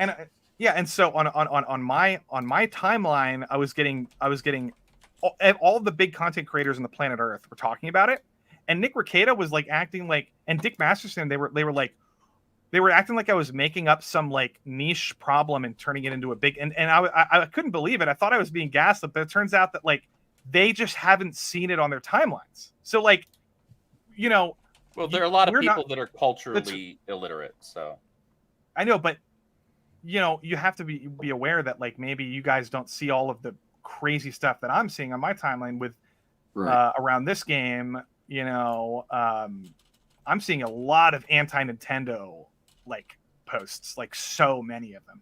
I've been anti-Nintendo since like 2012 when I really started watching YouTube a lot more regularly and was learning like Nintendo wasn't allowing people to monetize videos that had anything to do with their content. I was like, really? What the hell? Yeah, and that started up and they dropped it like a year later. Yeah. But we got a little dash attack. What's wrong with modern Pokemon? Mandatory XP share took the difficulty out of the game, like Sword and Shield. Like the Sword and Shield Mono, and here Scarlet was worse. Huh? Well, Dash. I lost. That's it. That's a controversial statement, I think, because I think there might. I'm gonna read into this more than I should. Go ahead. I'm gonna say that he's very deliberately being glib there. No, I don't think he's being serious. I think some people like Sword and Shield and hate Scarlet and Violet. And that's I actually like Sword and Shield way more than Scarlet and Violet. Well, that's what he's saying, isn't it? And I'm fine with that. But as far as like the mandatory XP share, like that sounds like socialism. Took the difficulty out of the game, gave it a journo mode, basically. Like, that's what I'm honing in on. Well, so maybe Dash. Pokemon's never been a difficult game. I would say to play devil's advocate, the mandatory experience share thing actually benefited the game. No, not in Sword and Shield. I'm not in Sword and Shield, but I don't think you can turn off in Sword and Shield, and I know you can't turn it off in Scarlet and Violet. Maybe I'm. But I would say that it benefited primarily because a lot of new games, at least, they're far more streamlined. Like they get you to the end of the game quicker, and if that's the case, the end game. Yeah, pretty much that. Like, if that's the case, if that's what the Pokemon company is aiming for and Game Freak are aiming for, then go for it. Add them mandatory experience share. But they should have kept that the whole the ability to turn it off if need be. Yeah, but like a hard mode. Maybe. Yeah, like Gen 5, the best gen of all time. But isn't that just forcing you to grind? That's not really a difficulty mode. No, that's the equivalent of making a boss like way more spongy because you multiplied its HP by like 5 or 10 and then called it harder. Oh, you mean the Bungie it just method. takes longer. Exactly. That's what I was getting at. Yeah, Destiny 1. I would never ever take off the EXP share ever. It's so useful. I don't feel like it's useful for somebody like me, where I'm in it for the competitive aspect. I'm in it for doing end game raids with my friends and then breeding competitive Pokemon, raising competitive Pokemon. So like I want to enjoy the story as I fly through it over the course of a couple of days, and then I want to get to the competitive shit. Interesting. And there are some people I still sit in the camp of and this is just more harping on Pokemon. What they should have done is, if they're going to create two versions, they create one that focuses more on story, one that focuses more on like Pokemon Pokemon Scarlet Journo version. Like, yeah, basically that. Like kind of how like Call of Duty has like the campaign mode and then they have like the multiplayer mode. They could have 2 separate versions, and if people want both, they get both. Mm-hmm. But there's a lot of logistics in that. Go ahead. I'm gonna play this while you guys. I'm gonna show you a video of 4K Ultra 4K 60 FPS Pokemon Scarlet and Violet. Jesus. And I don't know here. No, let me hold on a minute. Hold on. See, I can run the game at 60 FPS, but that's because my Switch is overclocked. I hope the frame drops are in the YouTube video. Yeah, it's 360p. I'm trying to get it up to. How can I do this? It's not going to work because this stream. What is this stream in? 720. What is it? Your stream is probably because you've got the StreamYard logo in the corner. We're at 720. Yeah. Oh yeah. Okay, but I'm gonna let this play for a little bit, and then I'm gonna run to the bathroom quick. How long do you guys have? I'm cool with talking for a bit longer, but if you're okay with me starting my own side stream, I'll be here all night. Yeah, I got the midweek coming up in like an hour 15, so I got time. Oh yeah. Well, what I want to do is talk about Pokemon a little bit, and then I also want to talk about the survival game genre because there's a bunch of stuff happening right now. But watch this, and I want you guys to give. I want to focus the next 10 minutes on. I want to talk about where the state of current Pokemon, and I'm going to come back and I have an interesting take, but I want you guys to talk about it first. I'm going to go to the bathroom. Go ahead. Oh man, we're going to be here for a bit. Is it PC emulation? Is that the future of Pokemon? Oh, yeah, this is pretty much the opening. Well, first, from doesn't this look way better than the Switch though? Like, it's on PC, isn't it? Oh yeah, it's on. It's probably on Ryujinx or Yuzu. I think it looks cool. Like I like this. Lofty, when you leave, make sure to hide your avatar so we know when you come back. Oh yeah, I'll be right back. Yeah, this definitely, I would say, definitely looks. It runs smoother than the Switch versions for sure. I wonder if it maintains the frame drop for Mons in the Distance. Oh yeah, it does. It doesn't fix the draw distance issues. Draw distance, that's what it's called. That's right. And that's always been a consistently annoying thing with like Pokemon games. Well, it's a problem across the board. I think Dark Souls 3 has that same issue, if I remember. I'm far enough in the distance, and it gets really kind of chunky. Yeah, it gets like super stuttery. Mm-hmm. Yeah, it's like wow, that asset over there in the distance is moving at like 5 FPS. Yeah, it's like I get it. We need to save power, but can we just put a curtain up? Well, I think that more than anything speaks to the fact that the Switch had its time. It's done. It's over. It needs to go away. I would say I'm fine with the Switch as it is. They can keep putting games out on it, and that's cool, fine and dandy. But they don't utilize it as to like its actual capabilities on a lot of these like bigger games. Like you look at Metroid Dread, you look at like all the Mario games, you look at like Smash Brothers, like they run at a consistently high frame rate. I can actually speak to that very very accurately because when I said earlier that I mentioned I overclocked my Switch, what I'm actually referring to is I'm utilizing the hardware that's built into it. The Switch natively is actually underclocked on almost all games that aren't undocked, docked as well. Yeah. Oh, puppy. Yeah, even docked. You think that's maybe for like a battery saving issue? It is in some cases because yes, it will heat up if you don't have the settings dialed in just right. And even then, it'll still heat up over time, but it's not going to do it very quickly. It's going to take a while. So the hardware that's actually there is capable of a good deal more than what we tend to see. Because, for instance, look at the port for Nier Automata. The port for Nier Automata runs pretty clean. Sure, it doesn't look as good as it does on an Xbox One X or a PS4 Pro or on Steam on a decent PC, but it runs real clean and it still looks better than most other games that are on the Switch. And there are a number of other ports on the Switch that are like that. But then you look at a lot of the other like first party titles. Like you look at the state that Scarlet and Violet released in. Oh, that was awful. Shit. That was the most inexcusable garbage I'd ever seen in my life. I was like, I would expect this out of the Witcher 3 port, which is what happened, but I would not expect it out of this game. See, the shit that pissed me off with Scarlet and Violet, especially, is like the game is built as if it were meant to run online all the time. So there's no pause in the middle of like a raid or anything like that. Even if you're playing single player, like you're just basically working on a timer that counts down, even if the game freezes on you, or even if your options, like if it stops you from choosing your attack because it's trying to process all of the shit that's going on, the time is still going to tick down, and I think that's stupid. That makes you wonder then, with the new Switch 2 leaks that everyone's talking about, with it being as powerful as a PS4. At first, I was like, "That's cool, like a PS4 in your pocket. That's pretty sweet." PS4, freaking decade-old console now. But mobile in your pocket, I'm like, that's pretty cool. But if they release something that's as powerful as the PS4, but then you can actually clock it up to like, I don't know, pro status, like that would be. I'm curious now as to what that's actually going to look like. A PS4 Pro in your pocket, yeah, I get that.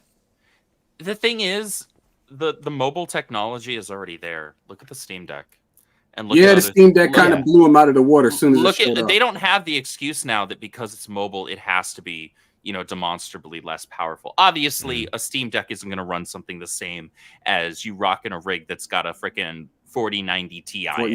Right? Exactly. But that being said, the Steam Deck, not even talking about the new the OLED version of it. That thing still blows the Switch out of the water by orders of magnitude. The technology is there, and it's been there long enough to where Nintendo could charge a little bit more than they did for the Switch. I'm not talking on orders of like this is a $500 console or anything. You say $350.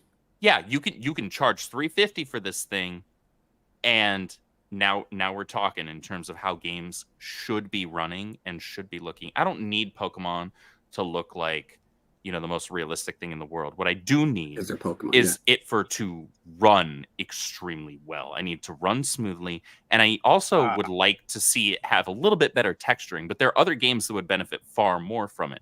Like we need like the Breath of the Wild style was nice for 2 games. That's enough. Give me Twilight Princess, but in a far better graphical fidelity, right? Yeah. Give me something like that. That Zelda needs to return to that. And I'm fine with the big open world, fill it out a bit more. There are a lot of games that just cannot physically run as well as they should on the Switch. When they're missing out on a massive market because the Switch sold so damn well. By the way, they're missing out on that market because the Switch just can't run the thing.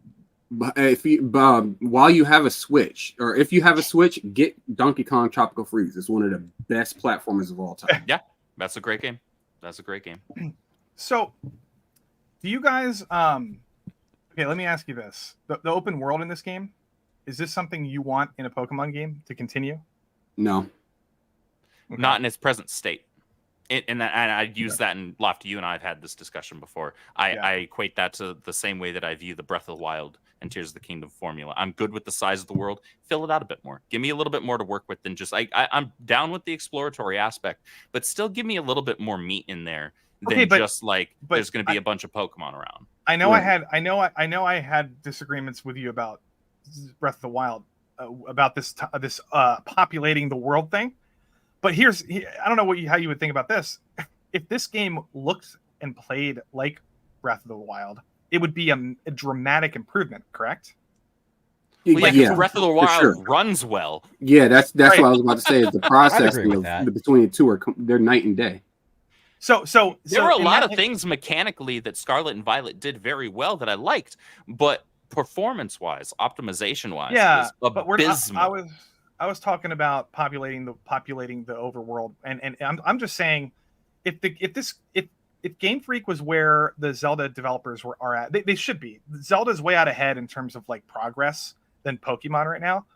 But if Pokemon caught up to and like made a Tears of the Kingdom quality game, would you still have issues with like the open world stuff, or would it be okay? I still want more in between. Yeah. I still want more in between each town. I would remove fast travel from day one. Nice. And that would force them to develop interesting things to see along the way. And then if you want to drop fast travel later, you're okay. I don't need that yeah, because Pokemon has always had enjoy, fast travel. I do enjoy the exploratory aspect. My issue is that there are far too many instances where there's not enough filled out within the empty spaces. There are empty spaces that make sense, and there are empty spaces that it's like I feel like there's something that should be here, and there isn't. That's fair. There's people that would agree, and there's people that would disagree with that. Like, Tears of the Kingdom. There's a lot of people that's their favorite Zelda game. Man, I've got like 800 hours in that game. It's not like I didn't play it. Final Fantasy 15 is a prime example. Every damn one of those stupid Korok seeds. That's twice I've done that now. For no reason. Right? Just to get no damn reason. Literally for a pile of gold. I'll never collect another Korok seed as long as I live. Like, see, I said that after Breath of the Wild. I'm just wondering when like, I don't think this game's bad at all. I think the game was very fun to play for like 30, 40 hours. And it had some issues, but like people are acting like it's the worst game ever made. And it's like, not you guys, but like a lot of people think this is like the Last Jedi of like Pokemon or something. Like I think there's some exaggeration. I hate Sun and Moon more. I would actually, I kind of agree with that. Yeah. And here's my point. Like, they don't even have to progress. Like, yes or no, if you went back and played Sapphire and Ruby again, would you have fun? Yeah. I periodically replay all of the older versions, and I have a great time doing it. Yeah. Now, but what I'm trying to say is, like, I don't see a dramatic difference between like Sapphire and Ruby and, for example, like Sword and Shield. Like, not like, what's that? Villain motives. Yeah, I mean, this is no, like, I have, for those that don't know, I have a 3-part, soon to be 4-part rant about how much Pokemon has fallen off, but that's just me. That I was about to go on a tirade. Well, like, I don't know. For me, I've enjoyed every Pokemon game. I wouldn't give a single Pokemon game like below a 7, probably, out of 10. Or, like, I feel like I gave the original Sun and Moon like a 6. If I remember. I don't correctly. I think people pretend that the original games, like Red and Blue, like they have this nostalgia bias thing where they're like, Pokemon hasn't been good since Gen 1. And it's well, like, you also have to measure things in context. You have to measure things in context to the technology that was available at the time. Because, like, if I were to look at my favorite game of all time, if I were to look at Ocarina of Time, which is my favorite game ever, and judge it by today's standards, that game would be abysmal. Yeah, but Ocarina in a lot of ways. That's actually not what I'm saying. I'm saying Ocarina of Time, if I go back and play it, is very entertaining. If I go back and play Gen 1 Red, I'm bored out of my mind. Like, I'd much rather play Kanto. I'd much rather play Heart Gold. Like, it's not even close. I have a blast. I replayed Pokemon Yellow just a year and a half ago, and I had a great time doing that. I spent more time doing that on my phone than I've played any mobile game on my phone. I just think Gen 1 is so dated. Like, it's so bad. I don't know. I don't like it. You see, you were spoiled by New Gen. No, I started with Gen 1. I'm saying you were spoiled by New Gen. I'm not saying you didn't. I'm spoiled by, like, Black and White, like Ruby and Sapphire. Like, those games are just better. There were quality of life improvements that were made, from starting with Gen 2. But I still enjoy every single time I replay Gen 1. Right. I guess. I mean, like, it doesn't diminish the fact that they took what they had. They took the building blocks that made them successful, and then decided to improve upon it. Yeah, doesn't diminish the experience that I had with the original. That's where I am. So like, I can go back to level one. This is the thing that started this thing that I love. So would you guys be okay if Pokemon split the company and funded two separate sort of like what Monster Hunter does, right? They have mobile and they have console. Why doesn't Pokemon do a similar kind of thing? Because a lot of people want to play these sort of more linear Pokemon games, but other people really want Pokemon to become not Palworld, but like Breath of the Wild, or like much more like. I want to see. I've talked about this before. I want to see like a Rhydon in the jungle with like sort of more advanced AI, like doing interesting things. I like maybe like Monster Hunter, maybe. That's on the so kind of Monster Hunter elements of Pokemon Snap. Of the AI. Yeah, but wouldn't it be cool? Wouldn't it be cool to see like Dragonite like having all this advanced AI? Now, you can't.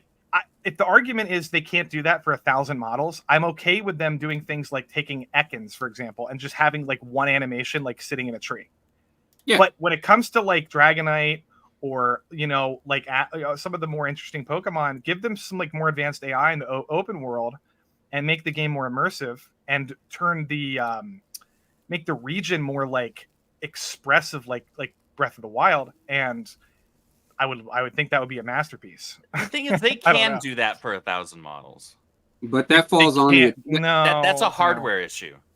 It's a multifaceted thing. It's also it also falls on the integrity of the Pokemon company, because they have been caught with their pants down a number of times. Well, especially since moving from like from the DS to the Switch, and they're saying things like, "Oh, we some assets there." Yeah, they're saying, "Well, we can't reuse assets," and then they reuse assets. Mm-hmm. Is this true?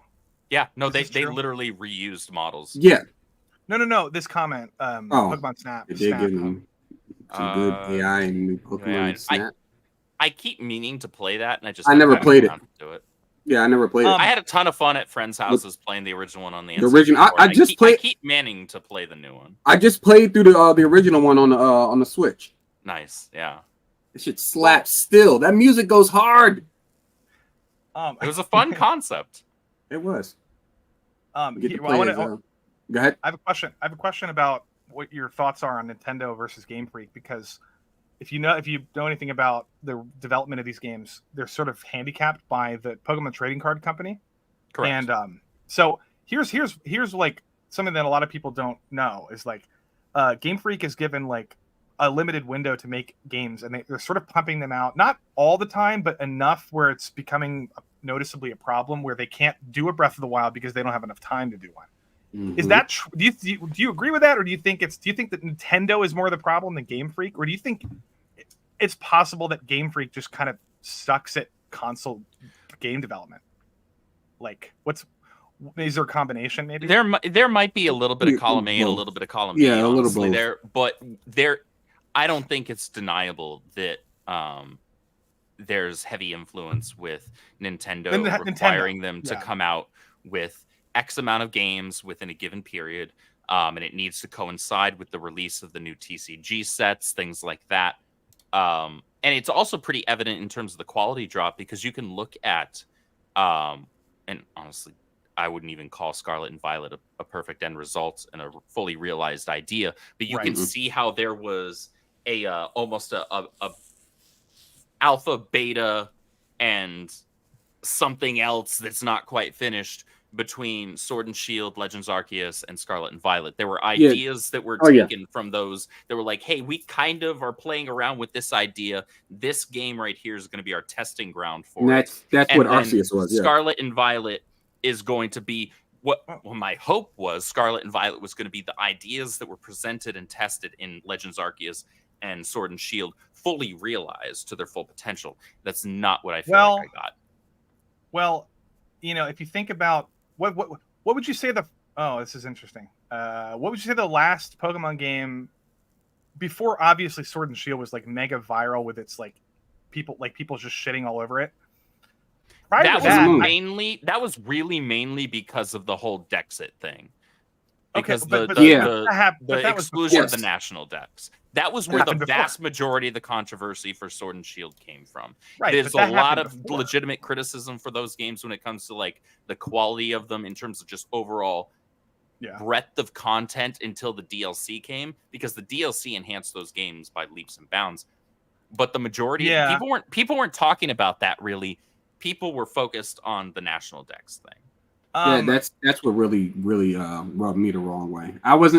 I'm still not a fan of the idea that I'm not a fan of the idea that you have to pay like $30-$35 just to get access to like another 20% of the full roster. Right. So are you saying I don't like it. Are you saying if Sword and Shield had the national decks, then the game would be like on like great or something, or you still have problems, but like? No, it still had problems with it in terms of like the story was kind of weak. Yeah, the story was weak as hell. The vanilla game, so pre Crown Tundra and pre what the hell was the other one? I forgot myself. Oh, Blaine, you haven't played these, have you? No, I have played Moemon Fire Red. Ah, excellent. Was it something in Crown Tundra? God damn it! What was it? I forgot. Pokemon Snap. I think I played that for a bit. Pokemon Sword. What do you guys expect? And see, here's what I thought. This is my process. I was thinking when Sword of Shield came out, I was like, this is getting a lot of hate. Like it's not that much worse. Isle of Armor. Actually, that's what it was. Isle of Armor. Thank you. Isle of Armor. So what I'm saying is, they improved with Sun and Moon. They did super linear bad storytelling. I didn't like it. But with Scarlet and Violet, they added an open world environment. They improved they took steps in a direction that people were asking them to take steps in. Mm-hmm. And then with Scarlet and Violet, they even went further with it. Why is it so goofy? What should they have done? Like what should Scarlet and Violet have been? Like bring back Megas. First off. Well, I certainly, as far as like gimmicks, yeah, I would love to have Megas back. But I think more importantly, one of the biggest sticking points for Scarlet and Violet for me was the optimization. The optimization was just inexcusable for a game like that. And I won't. Pokemon is one of my all-time favorite franchises. I love the franchise overall. I've been playing it since it first hit the States, and I've yet to skip a generation. But Scarlet and Violet, I can criticize the things that I love, and so I'm not coming from a place of hate. This isn't me like hating everything that comes out of Disney Star Wars just because The Last Jedi was dog shit. It's me loving this franchise and loving it like for the most part in terms of the products that I've received. But Scarlet and Violet was not a finished or polished product at all for me. Yeah, that's fair. Again, it feels empty. It doesn't feel lived in.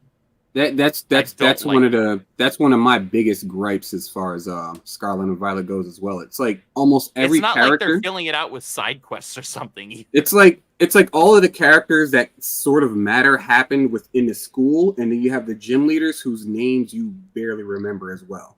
And then you have the Elite Four who barely the only one I remember is Larry because he's just a dude that's doing his job. That's because he's the real. He's the best I love Larry. Larry's the best character for him. I'm like, this dude just like wants to get through wasted talent, wasted fucking talent. But yeah, like a lot of my gripes come with the whole notion of like you can go back to every other generation and be able to pick out at least 5 of your favorite characters from each region. This one, the only one I remember is Violet is really memorable. Yeah, the only one I remember is Larry, and that's because he's a regular ass guy in this weird ass world. Look at this, 8 million. Holy crap! Jesus Christ! That means they sold another 1 million copies in a day. Yeah, that's amazing. You know what's that's so like. Holy shit! Regardless of all of the controversy, all of the things that we were just talking about for an hour and change, that's damned impressive. Oh yeah, yeah. So you have to hand that to them. So Scarlet and Violet sold 10 million in 3 days. Yeah, with an existing Pokemon fan base, right? Yeah, that has the power of the Pokemon fan base and IP behind it. And it sold 30 million copies overall. I'm wondering if I don't know, what do you guys think of? Do you think that the hatred for?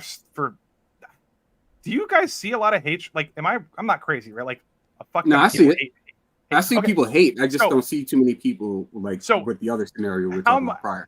How many of those 30 million people are the vocal, like, haters of Scarlet and Violet? Do you think most people? Do you think Nintendo does what they're doing because they know most people like because they know that they have a built-in audience. The difference between the Pokemon Company and Lucasfilms is that Lucasfilms stopped and kept going and stopped and kept going. Then got sold to Disney, who then decided to just tear everything apart. Whereas the Pokemon Company just kept the same formula going for the most part. Added a few things every now and then, take out a lot of it, like, in more recent games. But they kept the same formula of catching, training, and beating the Elite Four. So they know that they're going to have a built-in fan base. The people who are like, what are these new monsters? What can they do? And stuff like that. They know that's easy money. So they can pump these things out like Call of Duty. River Miles makes a good point. That was just for the Switch. This is also Steam, Game Pass. I I mean, if imagine if Pokemon was on the Steam, would it have sold 50 million copies? Well, like, but imagine so the if 8 any million Nintendo is only IP Steam. Yeah. The 8 million is not including the Xbox Game Pass sales. Yeah, that's what he's talking about. Yeah, that's what he's talking about. But yeah, no, if Nintendo put their IPs, like Andrew was, I'm pretty sure was about to say, if Nintendo put their IPs on Steam, oh, that shit's selling like fucking hotcakes. Yeah. Like that, like Nintendo would they'd start to question if they need to just start building PCs instead of consoles. Yeah, but that's maybe one we thing should do like what Sega did. No, that's one thing I like about Nintendo. I don't know about you guys, but I like that they are so focused on their physical handhelds, their physical consoles. I think that's like this. I like the novelty of it. It hits my my novelty nostalgia sort of bias, and I think it's kind of important in a day and age where everything is digital, everything is Game Pass. Like, I think Nintendo's stuff, even I'll take a quality hit on a Switch if I can just have a Nintendo console. Like, I played all of Tears of the Kingdom like 150 hours on the Switch, and I didn't once like get frustrated with the quality of the game ever. Neither did I, but then again, I was running the damn thing overclocked. So, well, yeah. I wasn't breaking my shit. Don't worry about it. Yeah, and also like, I with Pokemon, I just think, I like the classic Pokemon formula. I don't necessarily need them to become this like Monster Hunter, Breath of the Wild. Like, I don't care if it's just another linear Pokemon game. Like that's fine. Well, that's one of the reasons why I hated Sun and Moon so much, was because it was like they tried to repackage it as being a different formula, and it's like, no, the totem motherfuckers were just basically gym leaders. And then even more insulting, the Elite Four was just the bitches that I had already kicked their ass like a few hours beforehand. Well, let me just Michael likes in the chat likes Scarlet and Violet. Okay, let me defend it. Let me defend it for a second. Scarlet and Violet. I like some of the designs.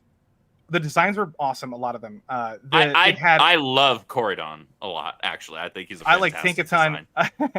I got so many. I got so many tootless, like How to Train Your Dragon vibes from Corridon and Meridon. It made me super happy. I like the little salt rock guy. That's like the Geo. Garnackle.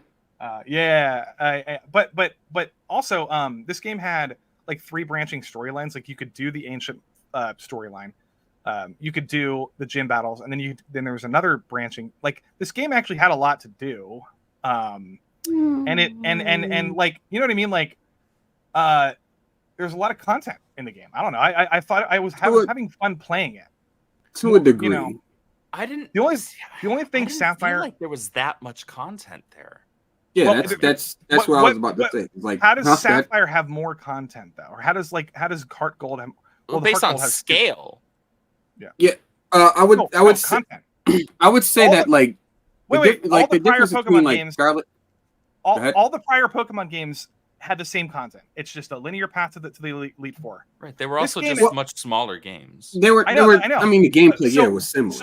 So why does suddenly out of the blue why does the lack of content a problem when it wasn't before? Because it takes me 5 minutes to get from, not even 5 minutes to get from Pallet Town to Viridian City, as opposed to how much time it takes for me to get from the starting area. It's like stretching a tiny shirt on a fat guy. Because they didn't. Okay, so maybe scale wasn't the terminology that I wanted to use there, because scale would have implied they just stretched it out. That's not what they did. Instead, they made the world demonstrably larger, but they didn't fill a lot of the areas in between. And again, I'll say this again, the same issue that I had with Breath of the Wild and Tears of the Kingdom, which is I don't need it to be nothing but meat and stuff in between every single city or village. That's not what I'm saying. I'm saying that there are areas that make sense to be very vast, open, empty, other than like encounters with other trainers, other Pokemon, things like that. That's totally fine. And I would expect that in order for it to be a believable world.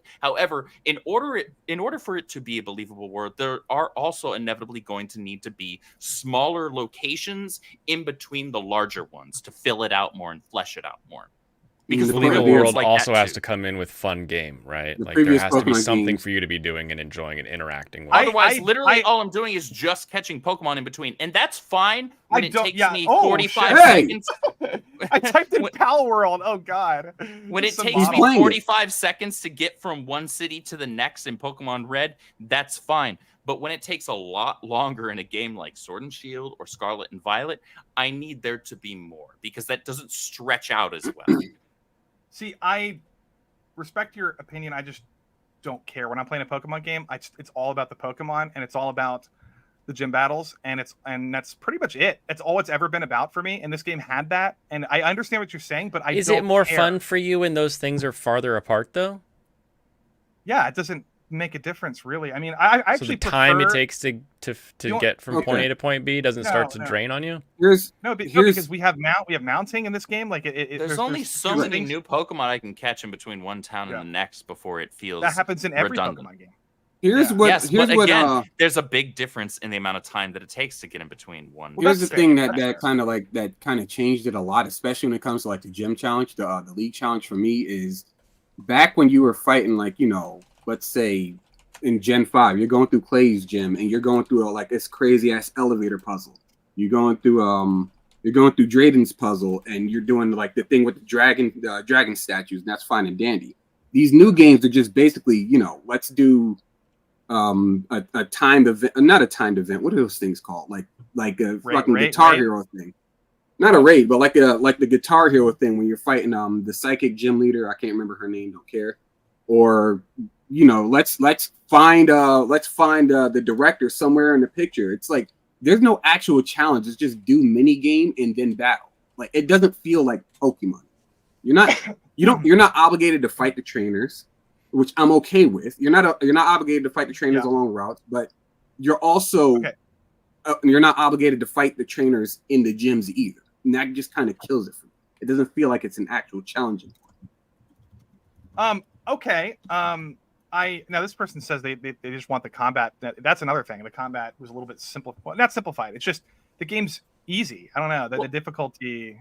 Well, from a competitive aspect, Scarlet and Violet, I will actually give it some props. Yeah, I will give it some credit. Yeah. There were things that Scarlet and Violet did on a competitive facet that were far and away better than a lot of prior generations. So they made raising Pokemon like you can just reset their stats and just like set them out exactly how you want to. Not even just that quality of life stuff, which absolutely, as somebody who has a little bit less free time to spend on Pokemon games these days, like that's certainly something I appreciate. But just from the actual battle mechanics themselves, terrestrialization adds in a great bit of depth. For sure. Competitive battling. However, it's boring as shit. Like they did nothing with it visually. Like one of my biggest criticisms of the Sword and Shield battle mechanics, like, okay, so what we decided to do is we're just going to make the Pokemon bigger. Just give them a shield. They had the G-Max versions, right? And each of those had like a cool tweak on the design. I loved literally all of those. I did too. Like, awesome. So why couldn't you do that and take that kind of a concept? Right? And obviously it would be immensely difficult and unreasonable to like redesign every single Pokemon for all the types. That's not what I'm saying. That's not what I'm asking for. Stupid. However, the way that they did end up going about it felt really lazy. Compared to the visual changes that they had for designs for the battle mechanics prior. Because I loved Megas. Megas were fantastic. And Megas plus Z moves. That's the only thing I liked about Ultra. Megas and Z moves were kind combined were peak competitive balance. Z moves definitely brought in a new dynamic because every Pokemon could use a Z move. But then you had Megas, which also mixed it up for people because they had their trump card just sitting somewhere in their deck and you don't know when they're going to play it, kind of thing. That was great. I just wanted to say this is a trailer I want to show you guys quick. But quickly, chat. Thank you for hanging out with us tonight. This has been fun. I want to do more of these like panels around topics on my channel. So hit the sub to the channel. I'm if you want to. And I would love to host more of these and try to get more people involved. I like talking to chat too. So that's kind of here's Tal. Z moves were freaking busted. it was a 1-kill move. Well, it depends. Wasn't it? So it was. Yeah. Do you use that at the right time and take a kill? Oh, Gator KO, or Gator. I forgot Gator was here. With it? Hey, Gator. Gator, is your mic off? His mic, you're muted. Are you muted?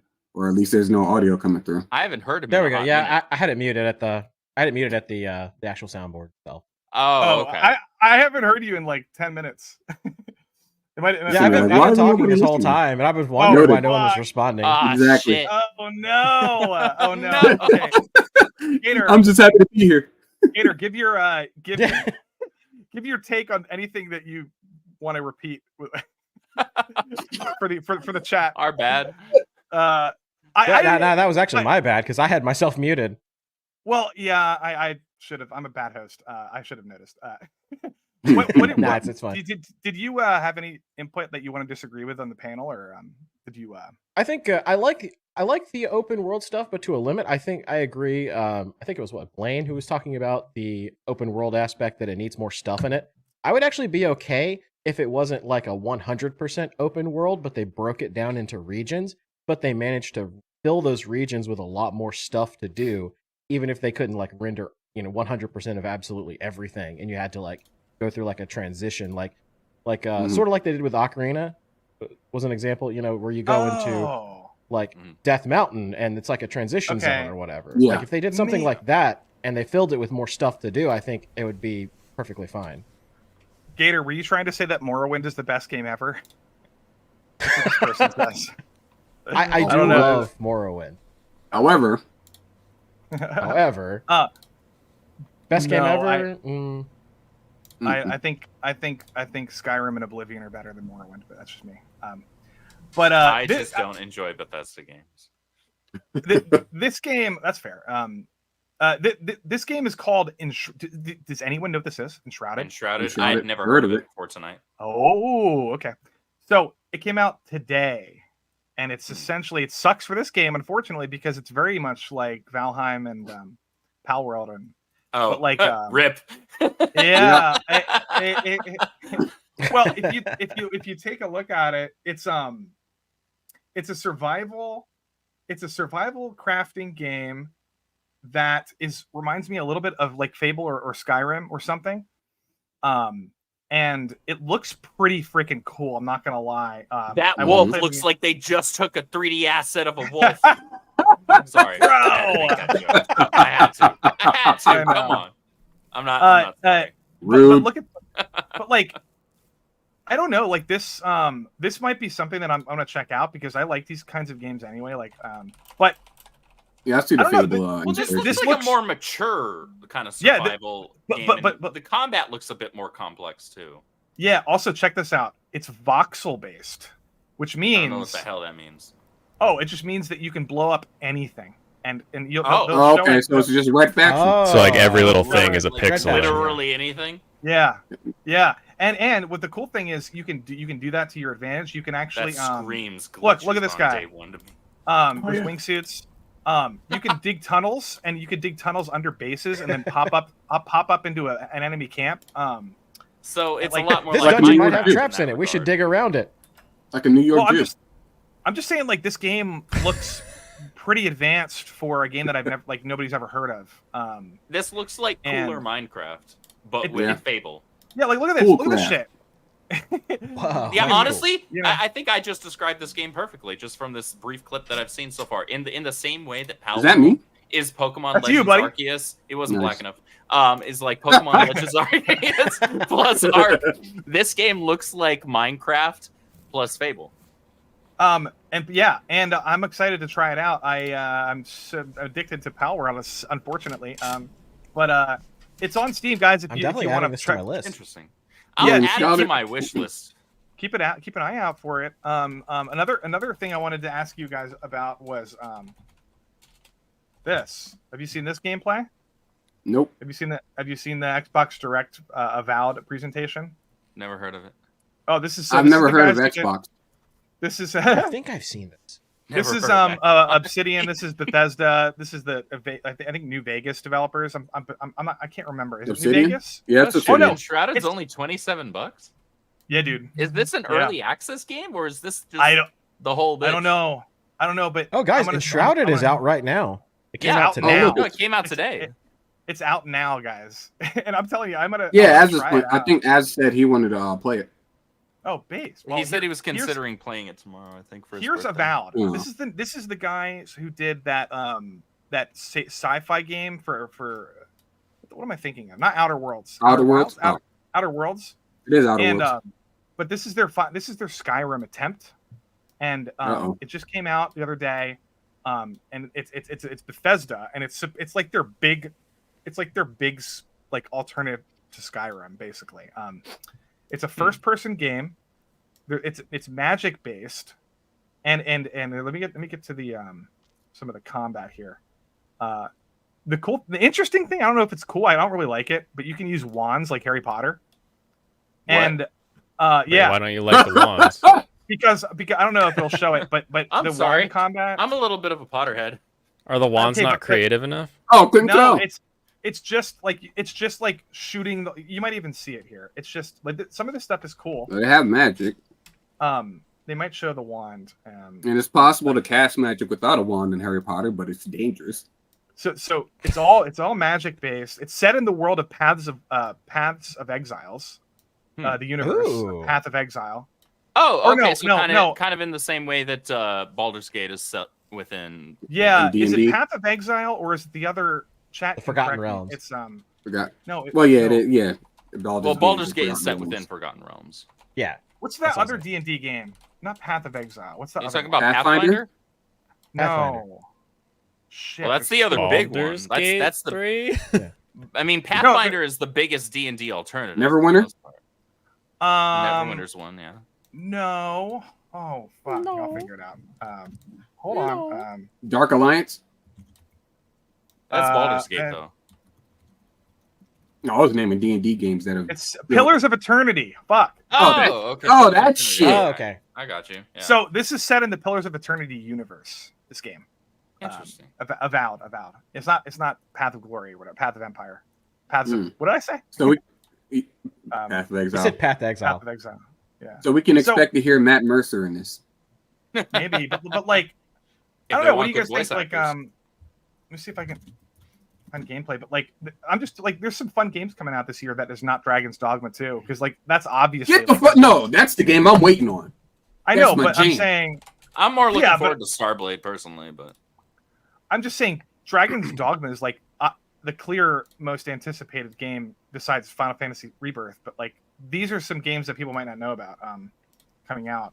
I'm trying to go to the combat. Here we go. What do you guys think of Rebirth? Comes out next month. Kind of crazy. Heard of it. Final Fantasy VII Rebirth?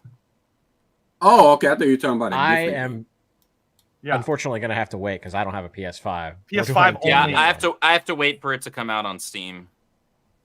So I have to wait for that timed exclusivity to end. I have a PS5. Here's the wands. Here's the wands. See? At least it's going to end. Oh, a double wand. It's like Fetus Deletus. If they're smart, it'll end, because otherwise they're locked into a hardware that doesn't have that big of a player base right now. Its install base for the PS5 is still pretty paltry. Well, okay. I don't know why it's PS5 exclusive. I don't really understand that, but like because Sony purchased exclusivity with Square Enix. I know. I just don't for really all know of their why. games moving forward, starting with. Well, I think it was starting with Rebirth or starting with FF16. But that's not counting the PC or PlayStation for PC, whatever the hell they call it, games. Look, this came out 2 days ago. Let me go to this thing. Let me pause this. Look at this. Sony's CEO says PlayStation, this is 2 days ago, PlayStation's gaming future will be on PC and mobile and cloud. Finally. Smart. Well, I think they're learning the same lesson that Microsoft is learning, is that when you have games on PC, you have a much larger install base as opposed to having to sell a console every couple of years. Yeah. I mean, to be fair, though, I don't think that I think console exclusivity dominated the PS4 Xbox era, Xbox One era.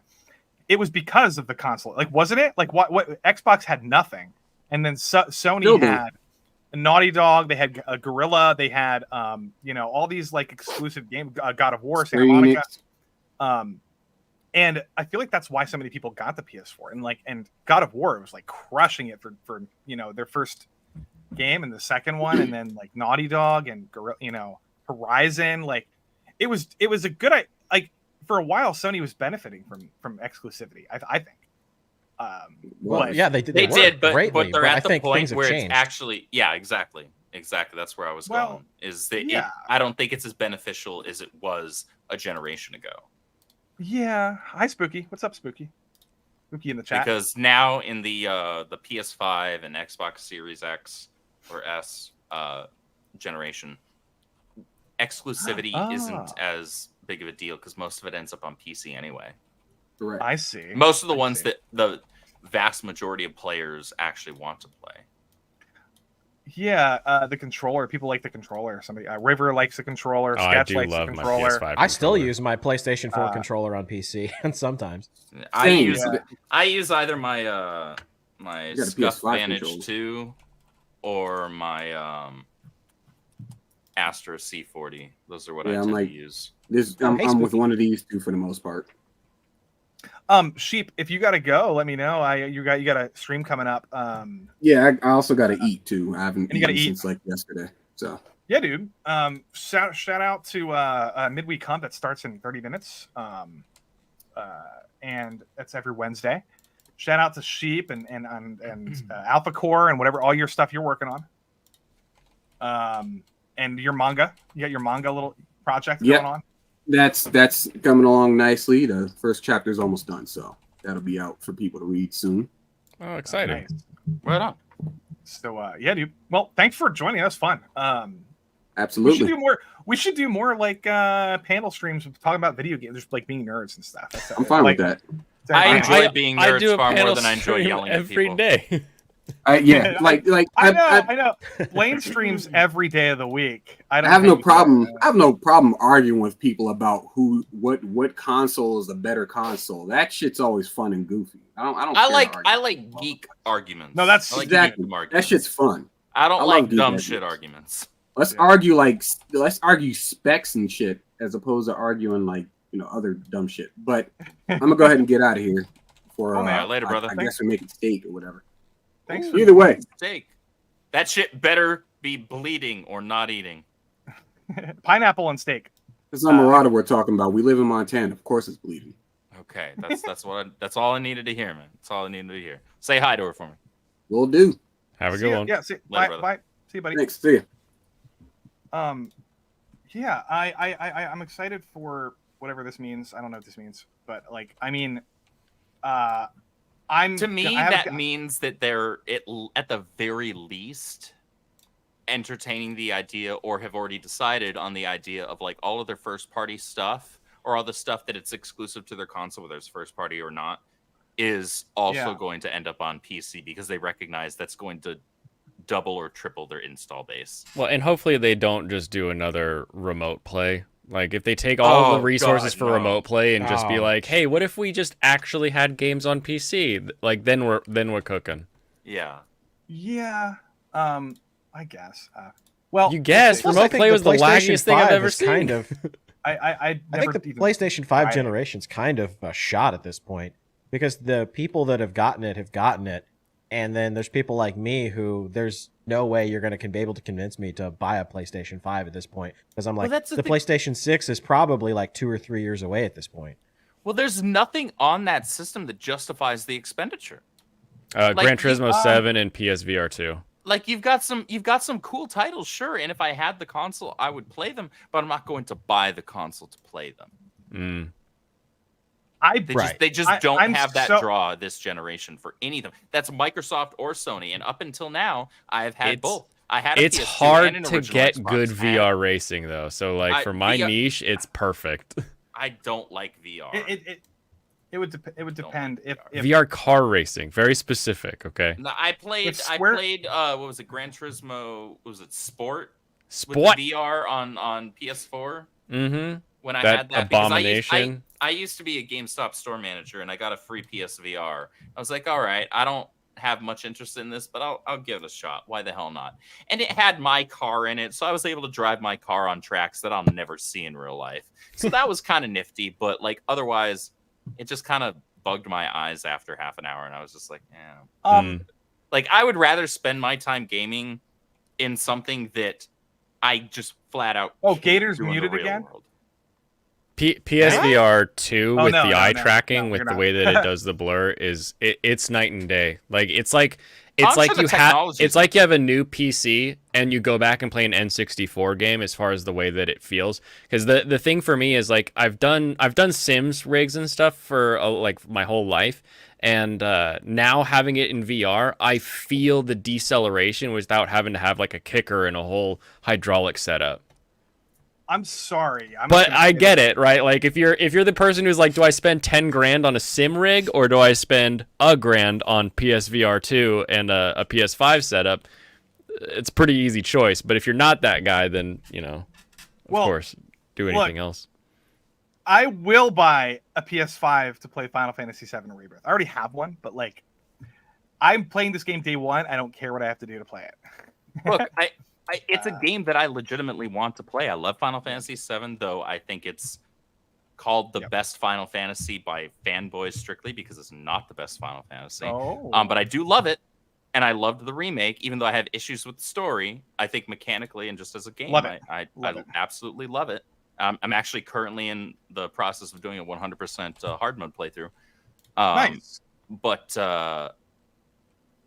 I would love to play Rebirth on day one, but I'm not going to. I'm just going to have to be patient and wait. And I did the same thing with you're going to get you're going to get spoiled, right?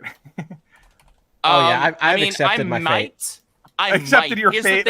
Hold on. I might and I might not, because I managed to avoid spoilers for Jedi Fallen Order for like 6 months. And I still have avoided spoilers for Jedi Survivor up till this point.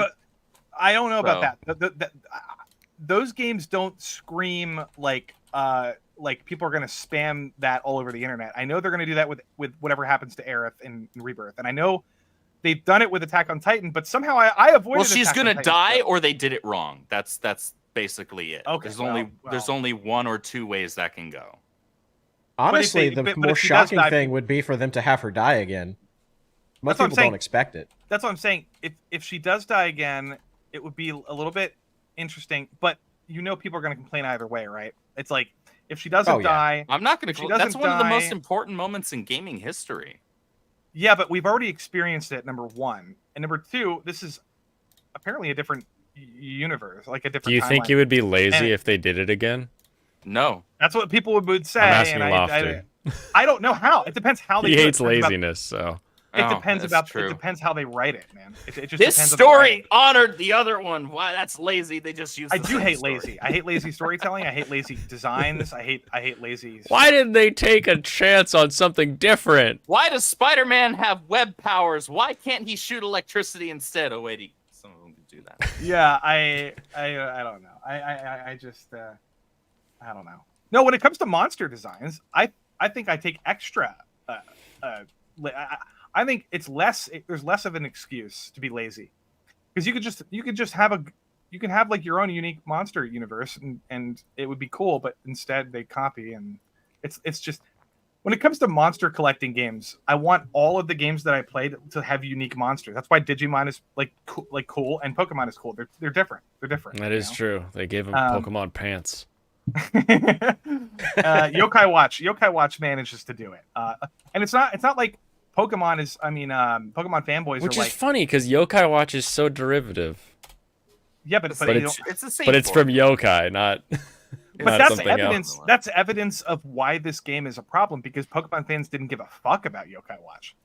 No one did. I loved it. So clearly, the problem is that this game is just more derivative than any other Pokemon clone. That's the problem, and it's not a problem for everybody, but like. It's not just that Pokemon fanboys can't have a game that's similar to it. Like, that's not even true. Like Monster Hunter Stories, Yokai Watch, it's never Monster really Hunter Stories has. I do wonder though if you went back in time. Well, I guess not back in time. If you erased Digimon from existence and launched it today, would it get the same thing that Palworld is getting? Because we had arguments as kids about how, like, oh, that's just Pokemon with guns, because they had like machine guns on their Digimon. Like, based. I'm telling you, we wouldn't get the arguments at all. Well, I'll tell you what, we wouldn't have. We wouldn't have had arguments where some of the Pokemon feel like they're designed more like Digimon. Yeah.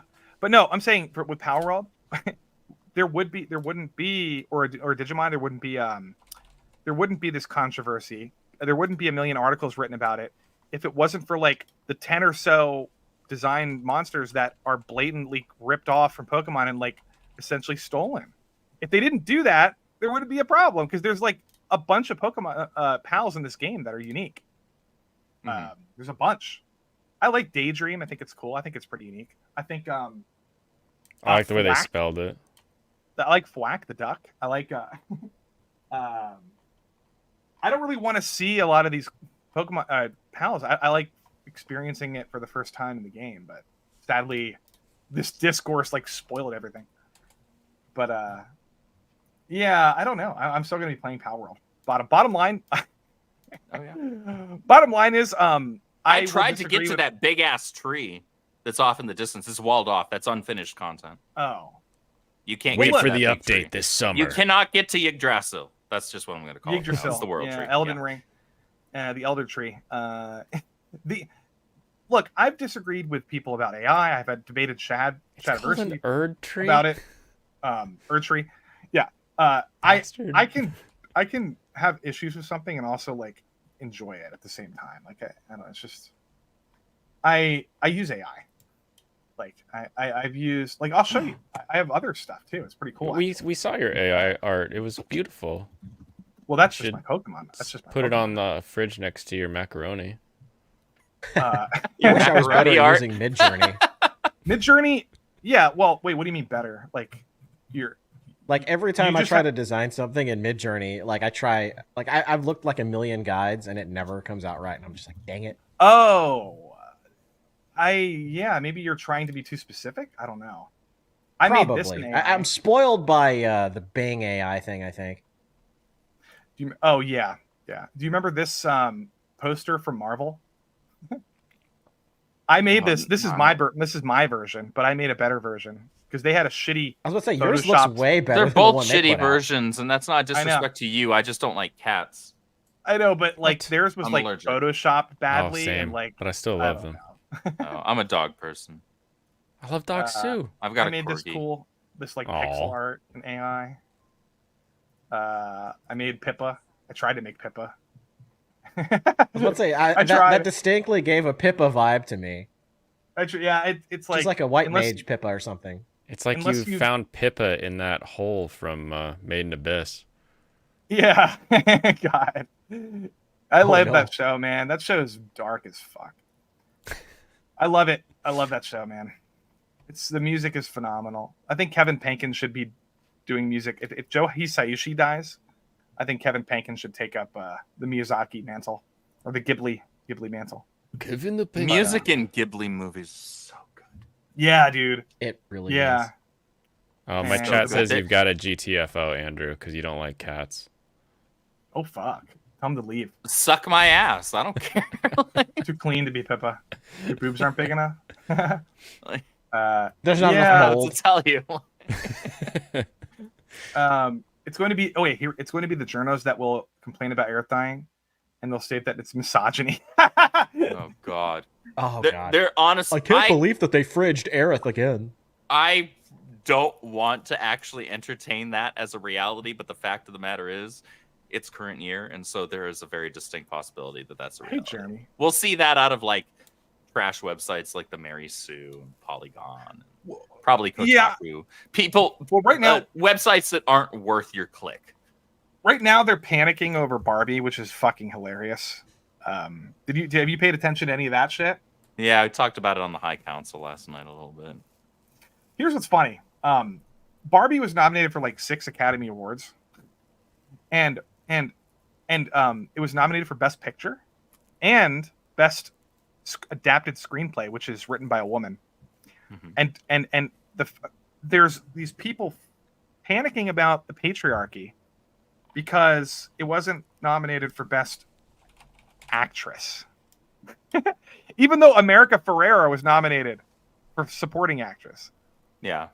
This is the most crazy outrage I've ever seen. I There's still a woman who's nominated for Best Actress, correct? Bro, look at this. Yes. Yeah, I don't get Emma it. Stone was nominated for Best Actress, was she not? For the movie Yes, that she she was. did? Stone, yes. So it's like a woman's still in the category. And It's don't not get like me they wrong, gave the category to a dude. I love Margot Robbie, and she's entertaining, and she's gorgeous, but Emma Stone is a better actress. Look at this. Barbie's Best Picture. Okay. This is the one that they're mad about. Best Actress. Margot is not even here. I'll tell you something about this. All of these actresses are better than her in this movie. I like Margot Robbie. I think Barbie is not her best performance. I liked her in I, Tonya.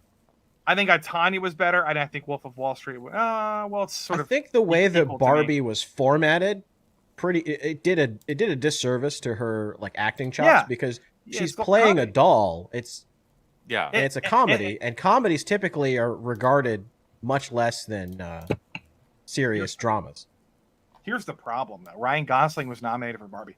So if Ryan Gosling wasn't nominated, I feel like a bunch of feminists all over the world would be like happy. Like, isn't that depressing? That's like stupid.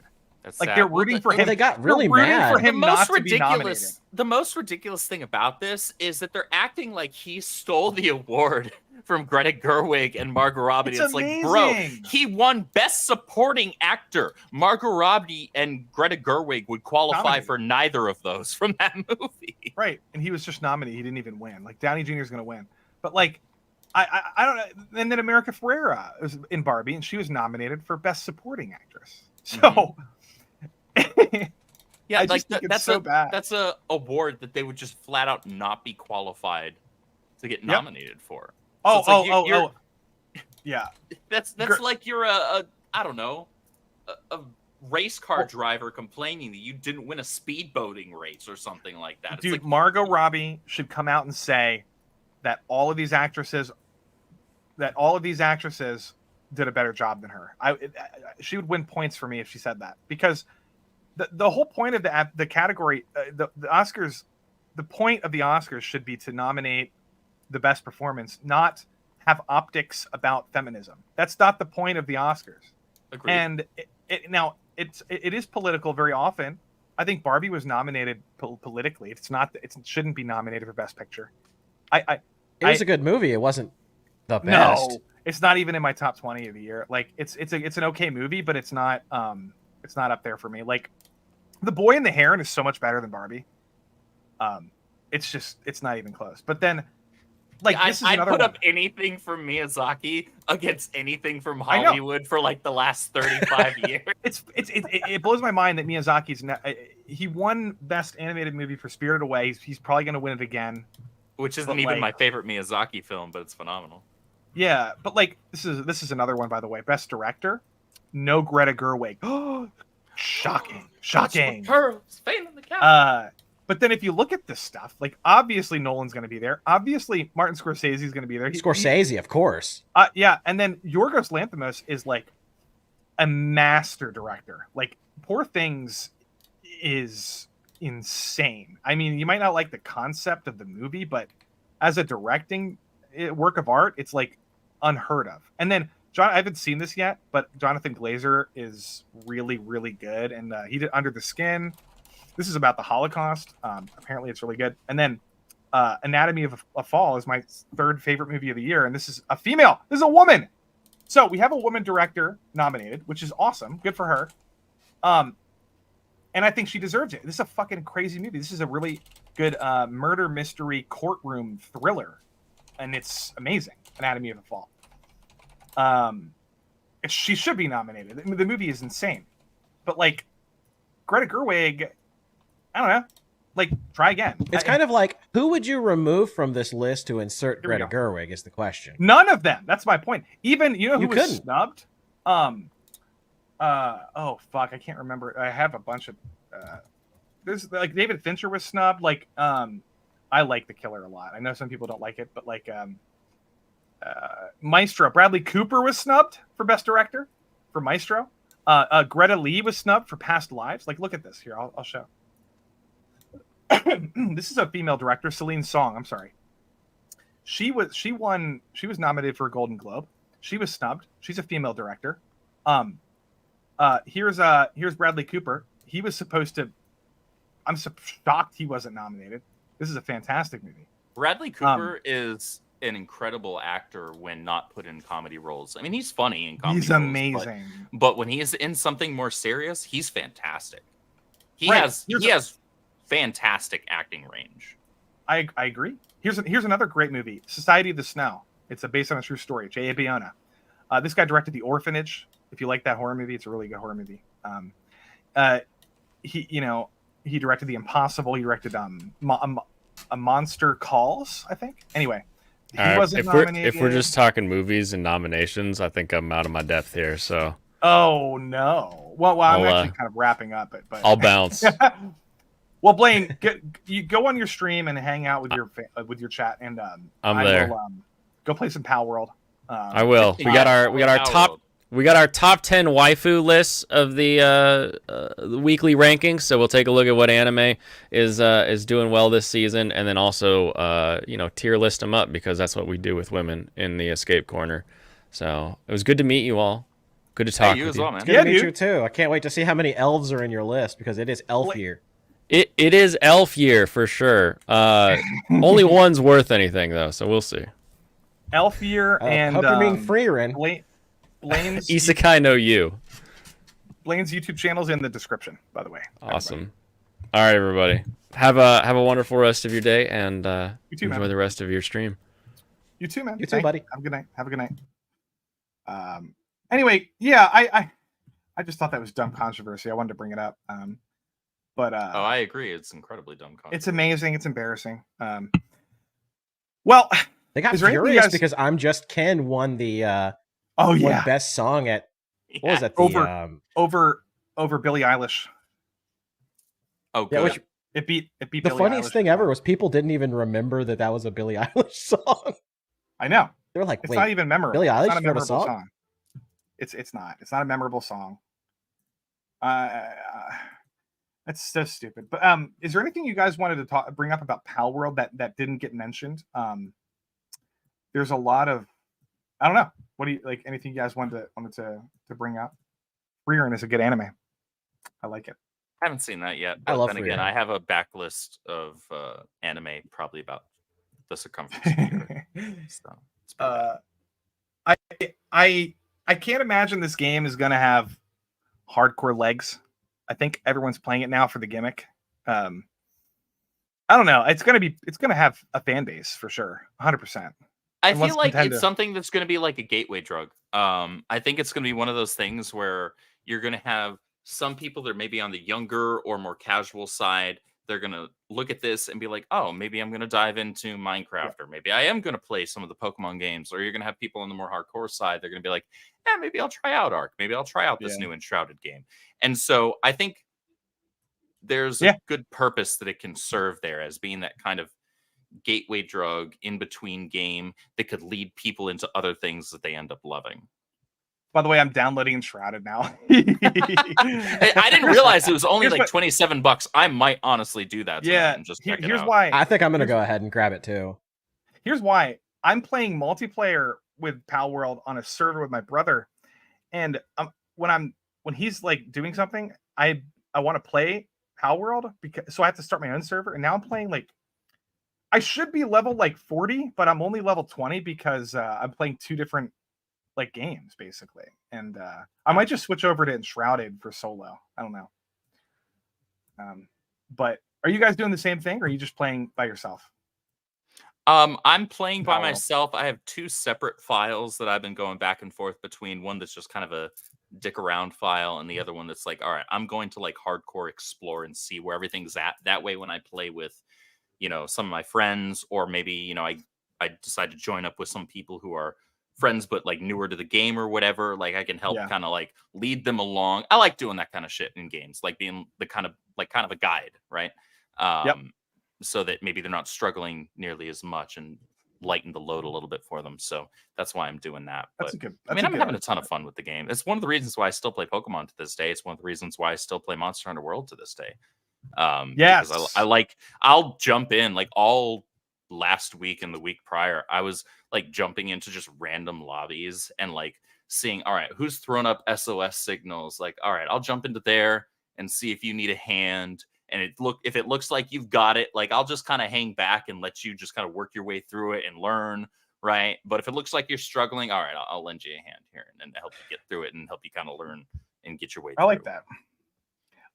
That's one of my favorite things about multiplayer games. Yeah, for sure.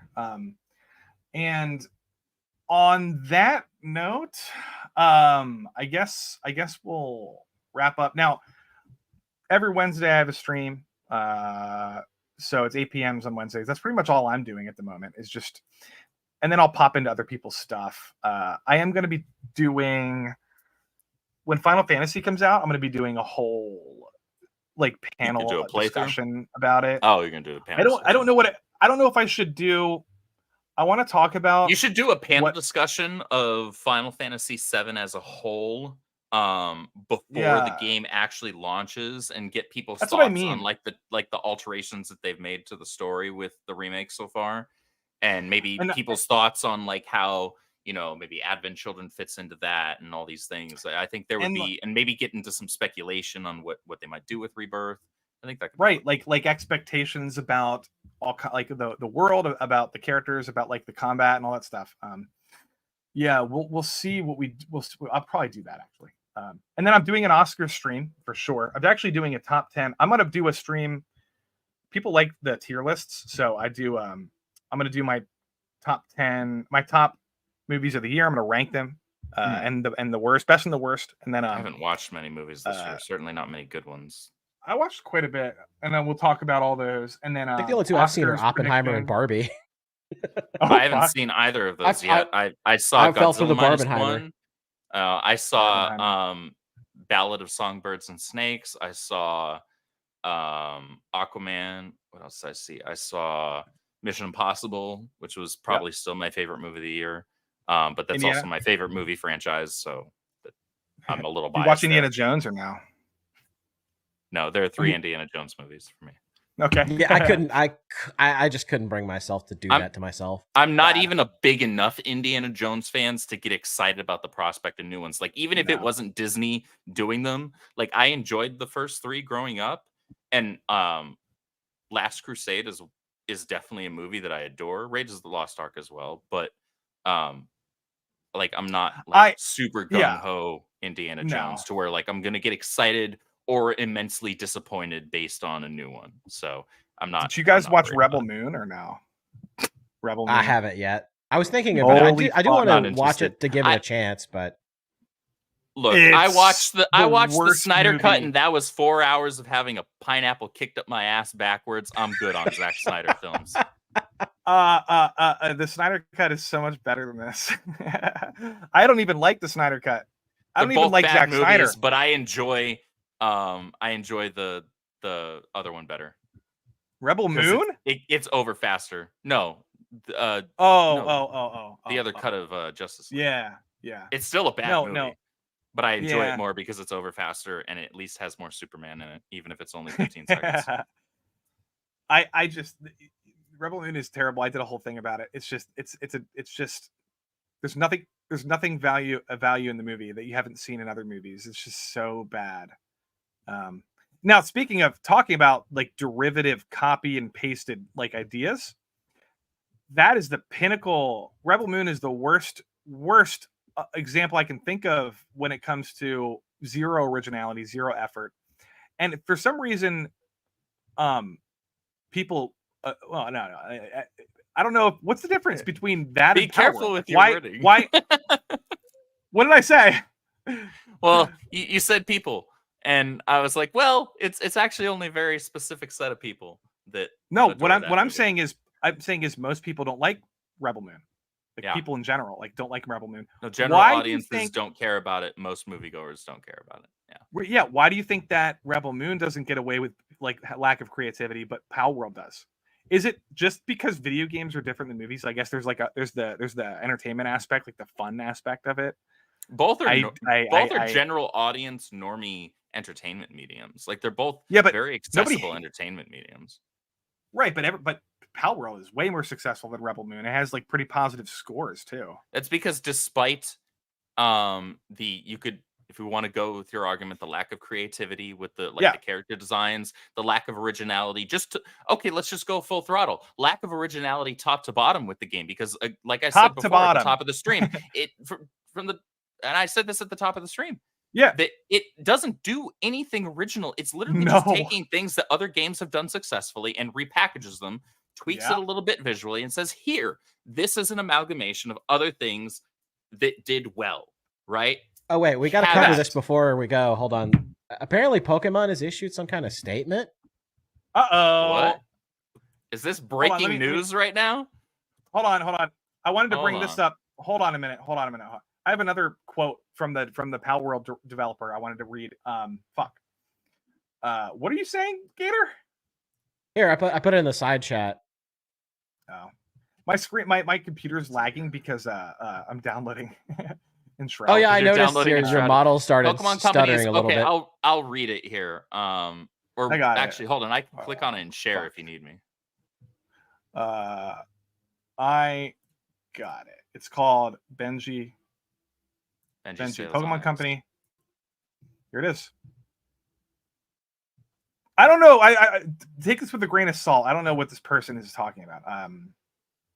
And this is also a screenshot and not a link. Okay, hold on. Here we go.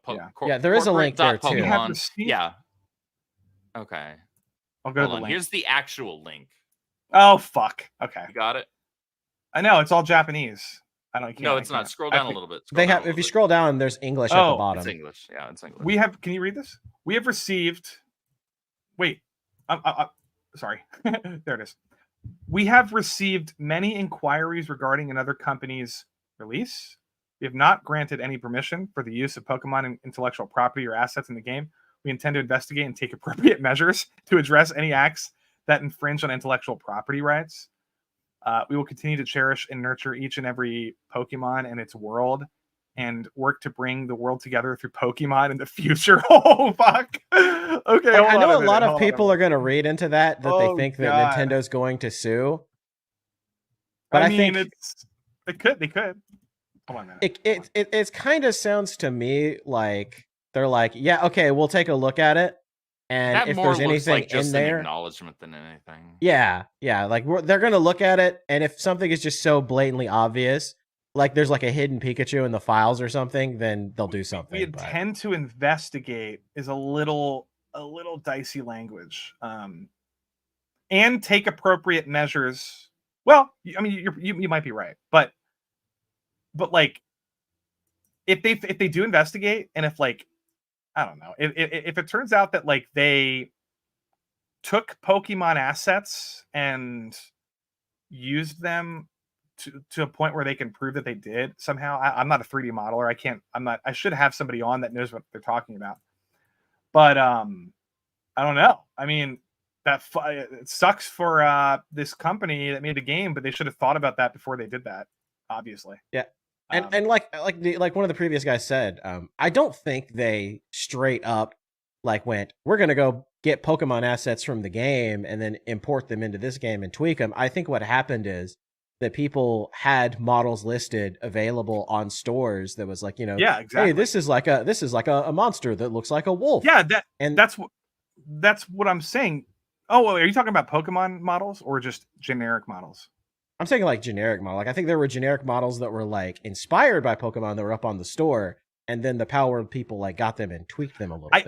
The only reason that I don't believe that is because if I was a developer on this game, the first thing, like the number one thing I would be thinking of is like, I'm making a Pokemon like derivative game, and I feel like they have to be all familiar with Pokemon. Like, it doesn't make any sense that they wouldn't, especially with the catching mechanic and the TMs that you can give your Pokemon. There's TMs in this game. Like, there's there's so many references to Pokemon. It doesn't make any sense that they wouldn't know that they're copying Pokemon. It doesn't make any sense. Well, I think they are. Well, here's what I think. Like, because like I mentioned earlier, in Japan, they have nods towards other shows, series, whatever, in other series. Like I mentioned, Time Bokan, how Wario and Waluigi are like copied from two of the villains from that. You see a lot of like, Mega Man and Astro Boy, etc. Like, you see homages to other stuff in other works. Dr. Slump gets referenced a lot. I think that's Sword what's Art more Online going on is really just a copy of Dot Hack. Yeah, but look, like every anime now has a Kirito clone. Yeah, there are a lot of main protagonists in anime that look like him. If this game gets shut down, though, Nintendo's going to get so much shit from like these fans because they already do get shit from like being now. I guess I'm going to have to be a Nintendo shill if that's. I guess I'm going to have to embrace the villain situation in that, because honestly, if they legally win the case and the game gets shut down, like what, like. Well, I mean, if they did something illegal, they did something illegal. That's my right? point. Right. Like, if I but if you say that, you're like a Nintendo shill, and like it's you're contingent on that and if that is the case, okay, and that's unfortunate because I legitimately enjoy the game. Well, think about this though. It would be bad for Nintendo to do what they did. If an indie developer had a really cool design and Nintendo stole it and like tweaked it a little bit, and they got sued, and then the indie developer won the suit, everyone would be cheering for the indie developer. It is this David and Goliath thing, and I think people. I don't know about that. Of course, absolutely. What do you mean? What do you mean? People are going to cheer for Nintendo? I think it would be 50-50. Nobody would. I think there would be a lot of people that would be like, no way, dude. Screw the indie developer. We love Nintendo, and there'd be like 50% of people that would be like, Nintendo is evil no matter what. I think the David and Goliath thing is so powerful that people will take the David over the Goliath like all the time. Doesn't matter. It's always whether they're right or not. They did the same thing with the guy that Nintendo's after he got out of jail, they made him pay like $6 million. Or you know what I'm talking about, right? That guy that jailbroke like Nintendo Switches and then like are you talking about the guy that developed SXOS? Yeah, that guy. Nintendo fucked him in the ass, and everyone's defending the guy, including like Moist Critical, and everybody's like, Nintendo's so scummy. The guy did 4 years in prison and blah blah blah. And it's like nobody was defending Nintendo, not a single person. Not a single person. And I it didn't stop them from buying their games. I mean, some people were defending Nintendo, but it was like the majority of people. It's the David and Goliath thing. It's just like any big company. It doesn't matter. If Disney sued some indie developer for copyright infringement, people would side whether it's legal or not. People hate the fuck out of Disney, and they would just, you know what I mean? Like, but like 20 years ago, that wasn't the case. Like, if it was 20 years ago, people might actually side with Disney, but now everybody hates Disney, so of course they're going to side. 20 years ago, Disney was still putting out good movies. Nintendo is, for the most part, still putting out good stuff. Yeah, Nintendo does put out good stuff. Nintendo will have people that will defend them, even if they hypothetically were in the wrong. Nintendards? Well, no. Obviously, Nintendo fans will side with Nintendo. I'm not saying. Oh, Nintendo bros are going to do it regardless. Yeah. Like Xbox, Sony, they all have their Sony ponies. I fucking hate fanboyism. I hate them. I hate them so much. It's like I'm going to do this thing where I'm going to throw away any logical reasoning, any objectivity, and I'm going to operate on my fifis 100% of the time when it comes to this company that I like their product. Look at this dumbass. This is the worst. Me Sony grug. Me Xbox grug. This is the worst fucking guy on Twitter, by the way. Snap Blast Xbox. All he does, like, look at his oh, I can't find it. But like all he does is shill for Starfield. Like Starfield was terrible, and I'm not afraid to say that. It's like everything. Starfield on Xbox is a 10 out of 10 RPG. He's shilling for a game that Walmart and other retailers are freaking field destroying down to 3 cents and shipping out to the freaking publisher. No, they're destroying it and being reimbursed by the publisher. Right. He's shilling for that game. Good job. basically. 10 out of 10. But there's a lot of these people. There's a lot of Xbox. I like that YouTube channel coming imminently. He's gonna be like the Xbox Chad Warden. I mean, there's so many. One time I found a bunch of them and I exposed their bias, but their PlayStation has the same problem. And Horizon, if you criticize Horizon at all, like you're a racist or something, or I don't know, man. Like I hate fanboys. And then Spider-Man, by the way, holy shit, the Spider-Man discourse was really. If you criticize Spider-Man 2 at all, like you're racist, you're a sexist, you hate women, like you know what I mean. I'm also a Spider-Man fan, and I actually like these characters, and I don't like that you disrespected them. Yeah.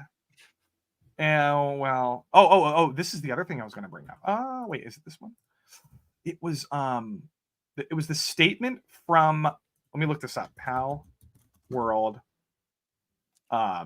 Trendy. This was interesting. Then we'll wrap up. Gotta let you guys go. This is a statement from the Palworld developer. Okay.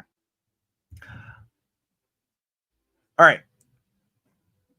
I guess he used to work for Nintendo or something. Anyway, it says you mentioned that Nintendo's culture didn't suit you. I've always loved Nintendo games, and that hasn't changed. I have deep respect. I deeply respect him. This is out of context, by the way. I don't know who him is.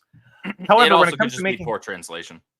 Yes, but listen, but look at this. Nintendo has strong philosophy of creating new and unique games with high quality, and this was questioned at the Nintendo Games Seminar.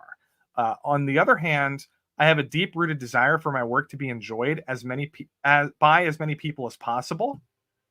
And to that end, if there are good ideas in the world, I pick them up. I don't necessarily have to be particular about originality. I'm thinking about it. I want to make it more casually, or rather, I want to make it more casually. It's whatever translation. I think it would be a good idea to create things in a way that just jumps on what is trendy. I can totally see somebody taking a issue with this statement as somebody who is the most lazy fucking loser on the planet Earth. That's not a great statement. It's not a good statement. At least that last bit is not a great statement. It's terrible. But like that's his philosophy, and apparently he's a genius because look how much money he's made. I don't know. Like we go back to the Bill Gates example, right? Like Bill Gates stole DOS and just made it MS-DOS and made a fortune. Well, it's like, okay, you got the people that came up with an idea, and then you have somebody that utilizes that idea in a way that reaches an audience, and the audience enjoys it. Yeah, but like, it's just, what is, like, if this meme, let me find this here.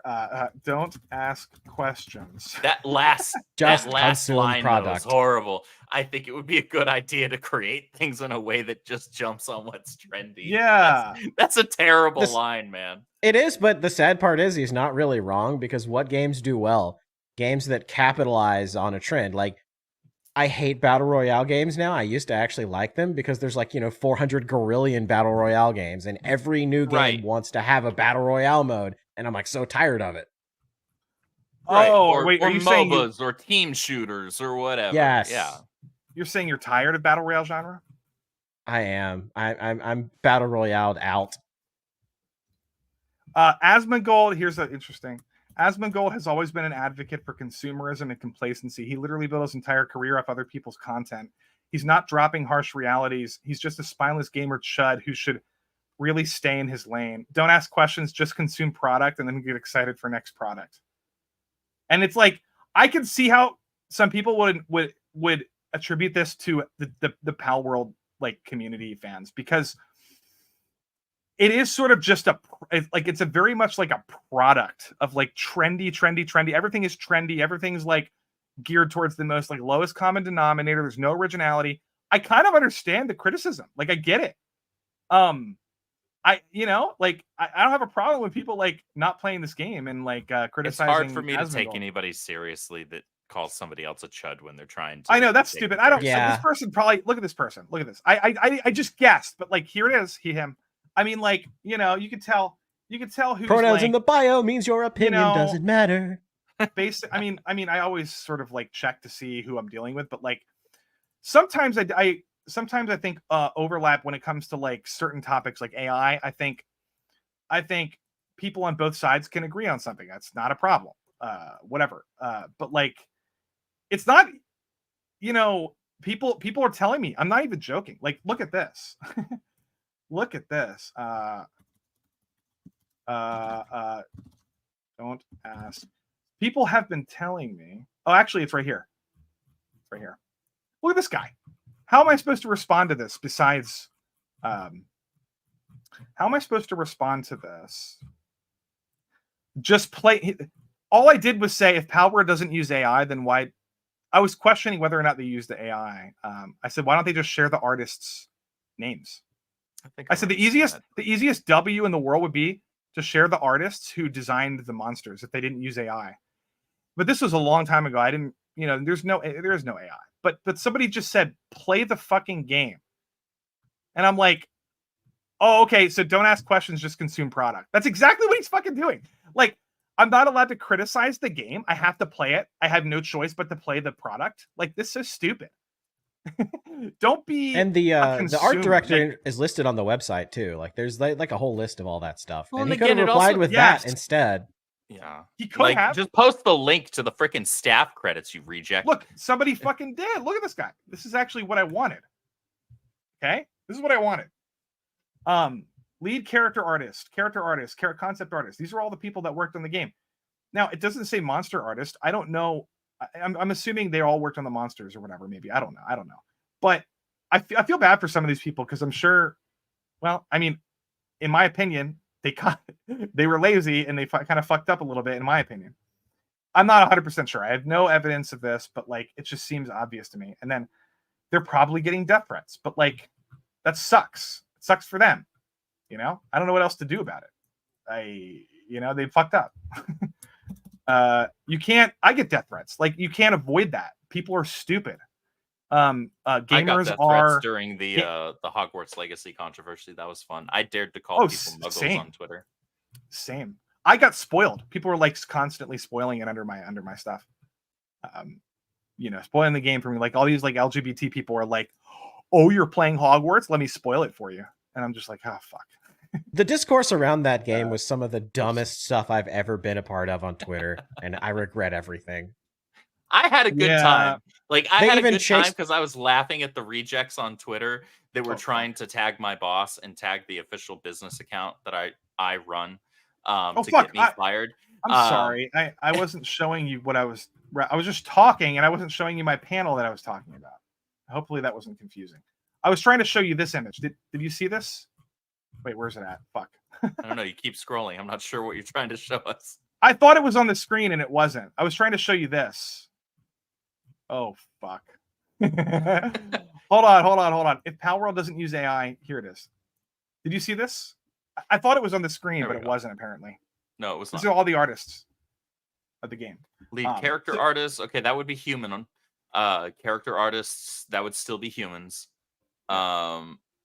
Character concept artists, that's still them concepting the human characters, the human character designs, which, I mean, there's not that many,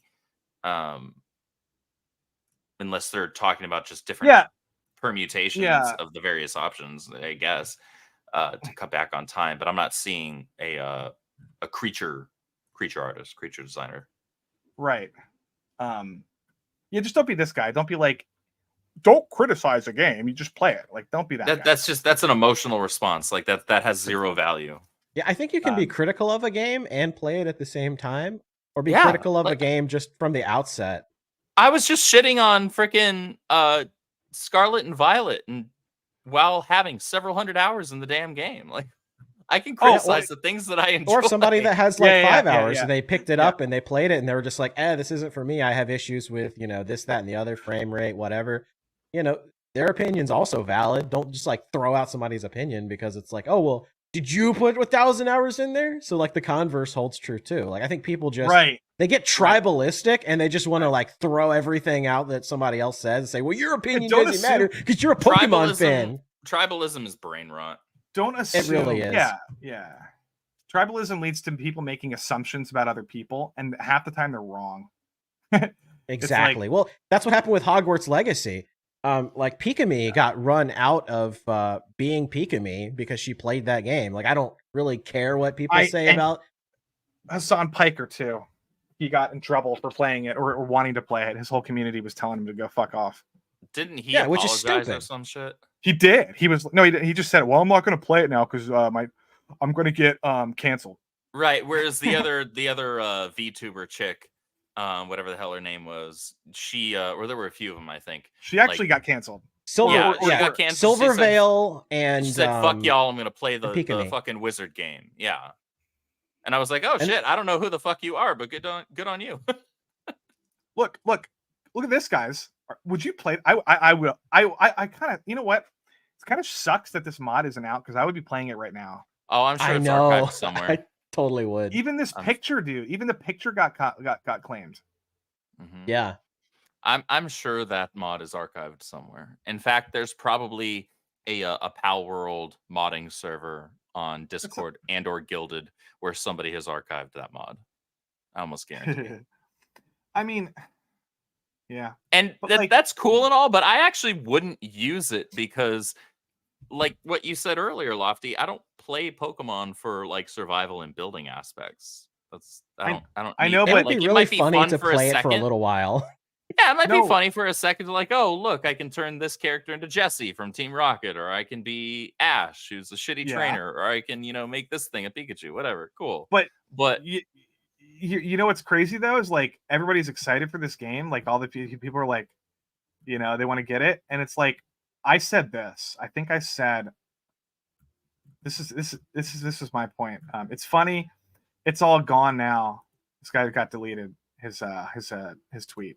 But I said it's funny because Palworld's own lore is so insignificant and derivative that people are flocking to this Pokemon mod already. It's a W for the game. Like there's zero story behind this game. But then I'm like, you would think that the devs would want their own pals designs to be played with. It's like if I was the devs, I would be like, oh fuck, now we have to deal with a Pokemon mod. Like that would be kind of a shitty thing to experience as like a dev who normally in a normal situation who would want their own art, their own design, their own game to be like the only focus. Like most companies wouldn't want like a mod on day one that people change the game. Like I feel like that's kind of an insult to the game developers. I don't know. Unless you're Bethesda, in which case they're like, thank you. That's the good thing about Bethesda. Like that's one good thing about them.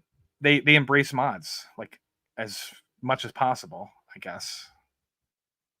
But like I think especially when you're developing games that are going to be on PC, whether it's exclusively or primarily, or even just an option at all, I think it would be unwise to be constantly trying to take into account the modding scenes. You just kind of got to let the modders do what the modders are going to do. Like in a lot of cases, there have been cases where I've bought games because like maybe the trailer kind of interested me, but then I'd be like browsing on Nexus or wherever, and all of a sudden I see a mod for that game and it looks cool as shit, and I'm like, all right. I mean, like the general premise for that game was interesting enough that if I get to add in this thing from this other thing that I love, it'll keep me maybe invested long enough to then get invested in just the game itself on its own. And that has happened a few times. So you can't, as a developer, I think, worry about what the modders are going to do, because the modders are going to just do either some just outlandish shit or whatever. I mean, the freaking modding scene for just about every game under the sun has some sort of a nude mod, some sort of the Monster Hunter modding scene has some fantastic mods. It also has shit where it's like, there are modders that are dedicated to giving every single monster a giant schlong.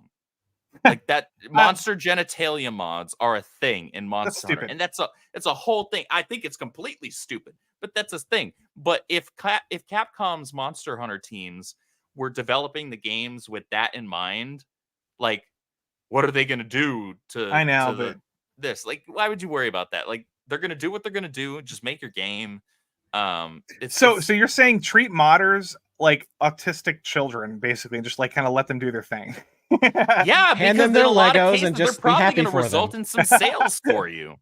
Yeah, they're probably going to add to your sales ultimately, and really, like, you know, as an artist, as a developer, sure, you want your work to be appreciated for what it was, and I can understand that absolutely, 1000%. Especially But in this also, at the case. end of the day, you need to have job security, and so if your game sells well, that means you can then try and present maybe more interesting designs the next time around that maybe people would second guess or think about. Hey, maybe maybe I don't actually give a crap about modding that. That design's fine on its own. I'm good with it. You know. Especially in this case where the developer apparently all he cares about is money and being trendy. So he probably doesn't give a fuck about mods. Yeah. The Palworld developer. I think he more cares about the fact that it sold 7 million copies in exactly 5 days. Right. Or no, 8 million now, right? 8 million now. Exactly. Yeah, 8 million in basically 6 days, 5-6 days. That's wild. It is pretty wild for an early access game.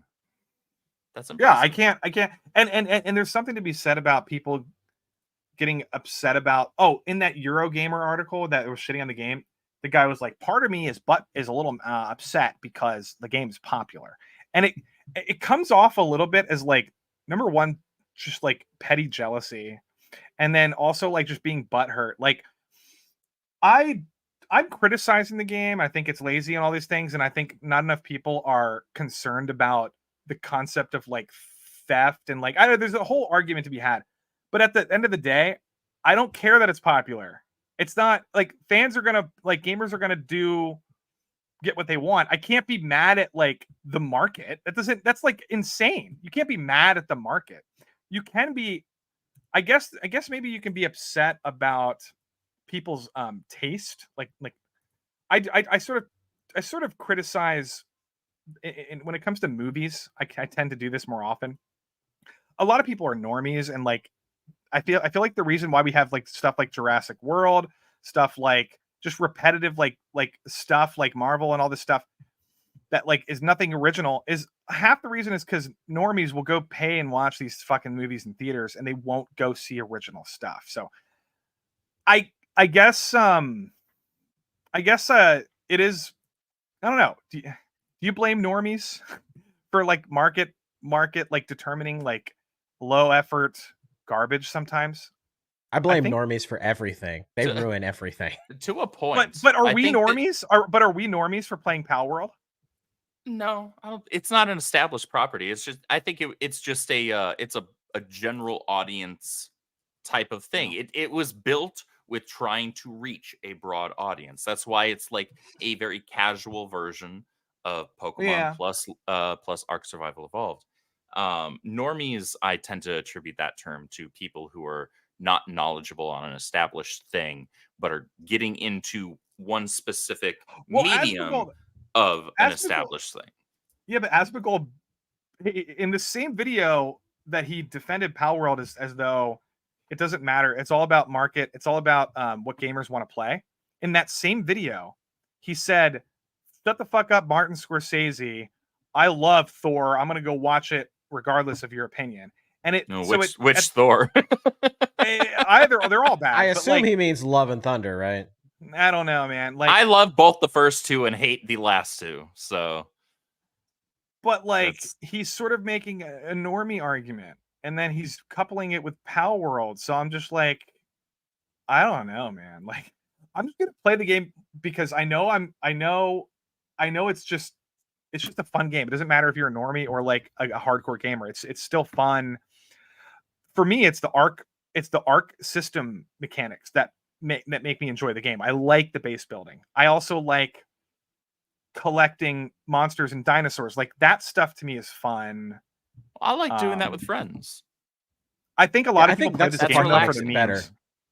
Yeah, but don't you think a lot of people play this game for like the memes? The fact that you can put a penguin inside of a rocket launcher and just shoot, like, I think you know what I mean? Well, that's why people like Lethal Company, right? Like, the game is very repetitive, but it's the fact that every time you go in, something funny might happen, and and one of your friends like screams and it like gets cut off, and it's like an instant clip. That game sold so much that I think the guy made more money than Tom Cruise did in Top Gun.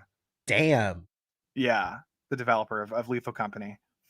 But it's kind of like the same like line of thinking is like the game, the replayability of the game is based entirely around like having friends to play with, and so that's what changes like the nature of the game every time you play it.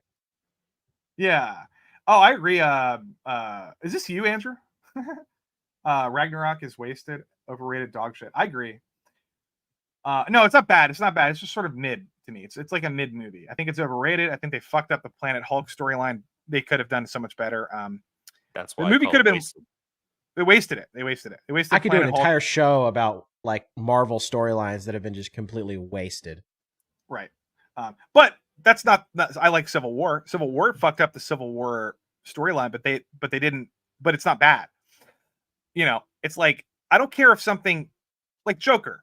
Joker doesn't do anything from the comics. But Joker isn't even a Joker movie. It's just a movie about a freaking extremely mentally ill guy that's it's like a and Travis it's extremely good movie about that, but it has piss all to do with the Joker. Yeah, but I'm just saying, like, if you want to change the story, if you don't want to be 1-to-1, if you want to like adapt something, like if Halo wanted to do its own like thing, or if like I don't know, if anything, Halo may be a good example. If Halo wanted to do its own thing, it could have done its own thing, but the problem with that show is that the writing is terrible. Like, if the writing was way better, I don't care about like lore accurate adaptations as much as good writing. I'd rather have like a lore inaccurate movie with great writing than a lore accurate movie with shitty writing. Does that make sense? So I feel like that's a false choice.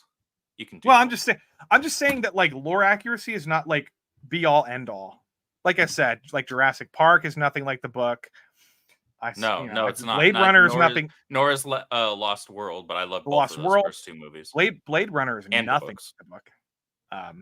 And I think it's like, that the decisions that go into making it not lore accurate are the same decisions that go into making it not a good like piece of work. The Shining. Like, they're independent things, but ultimately like they make these decisions. It's like, yes, we're not going to do the lore, and we're also going to hire an idiot to be the director. Shitty writers. And writers, yeah. And activists. That's why Civil War is so different than the comic book, but it's still good because the writing's great, the acting's great. I don't care that it's its own storyline. I don't give a fuck. It was the only time Tom Holland was Spider-Man in the MCU. I mean, like, that's why Thor Ragnarok to me was just like goofball Taika Waititi, like dumb comedy, the whole movie. And I don't really care for that. I wanted the darker. I wish we got Planet Hulk and Silver Surfer. That to me would have been so much more interesting than whatever Ragnarok was. Can we just admit that like while Guardians of the Galaxy was fantastic, it just like ruined the rest of the MCU because like everything had to be Guardians from then on. Yeah.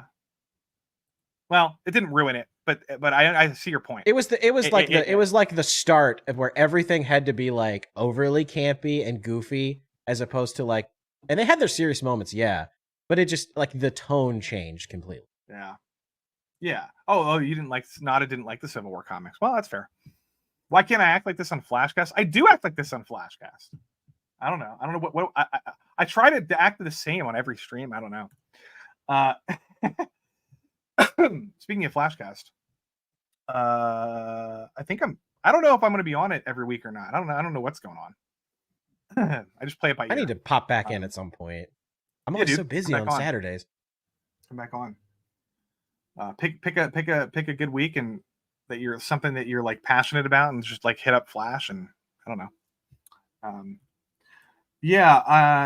Anyway, guys, I gotta wrap up. It's been a long stream. What are you doing tonight? What are you guys doing tonight? I'm probably gonna play a little more Palworld. I unfortunately have to go to bed to wake up for work tomorrow. Sleep is for the weak. I guess it's easy to say as that as insomnia. Not if you have work. That can be a disaster. If you don't get enough sleep. Oh man. I've gone about 15 years with about 3.5 being my average. Ew, that's gross. Ouch. I try to get 6 at least if I can. 6 sounds sometimes great. It's hard lately. I've been like waking up every few hours. I have a problem. I have like a wisdom tooth problem that like I cannot sleep for more than 2 hours. I have to fix that. And I don't know, but my head hurts every day now. I don't understand what's happening. I probably got to get them pulled, right? I mean, probably it so if they're impacting. Yeah, if they're impacted, then it's yeah. Because that'll screw up the rest of your teeth as well as your jawbone. Fuck, I gotta fix it. Yeah, you should see a dentist for sure. I should. Thanks for joining the stream, and that was actually really entertaining. Yeah, thanks for having me. Look, I don't see a lot of these like deep dive streams about like specific topics. I appreciate you guys for coming on and indulging it. I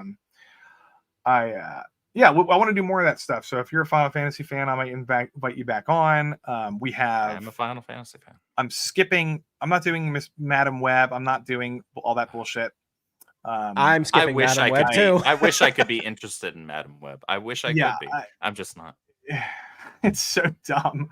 I'm a massive Spider-Man and Spider-Man lore fan. Zero interest in zero interest. It's like they saw Morbius and said, I could do that with put a chicken and make it gay. I could do that.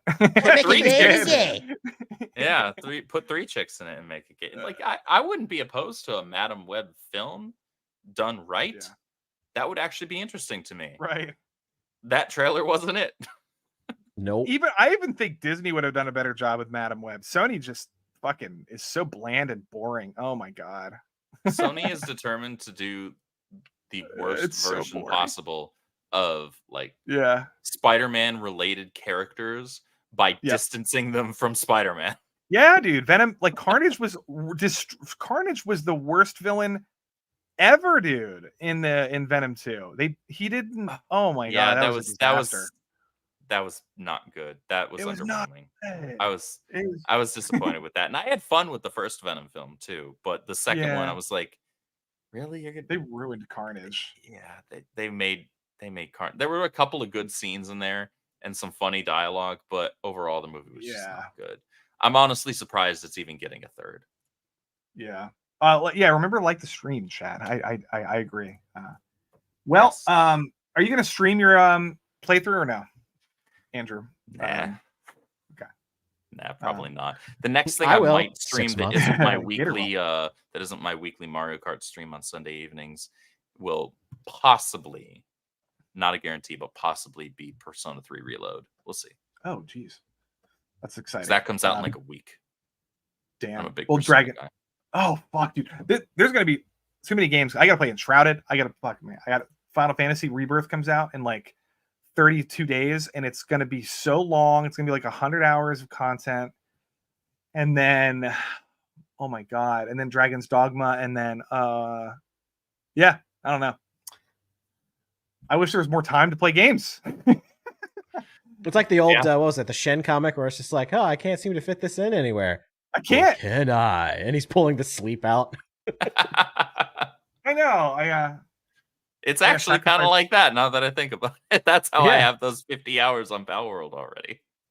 Yes. And I want to go back and play Ghost of Tsushima again. I want to go back and play a bunch of games again. I've never played the director's cut. I need to play Sekiro. Yeah. Same. Sekiro. I don't know, man. Anyway, chat. I hope you go play some fun games and go play Palworld or Enshrouded or something. Midweek Hump is on. By the way, we're gonna go out. I don't know how to raid people, but I'll figure it out. They have to add you on the back end in YouTube Studio to be able to raid. But we could post the link to it if we want. Yeah, I'm just gonna do that. I'm gonna post the link. The Midweek Hump is live. They are indeed. They're live. They're probably talking about Palworld.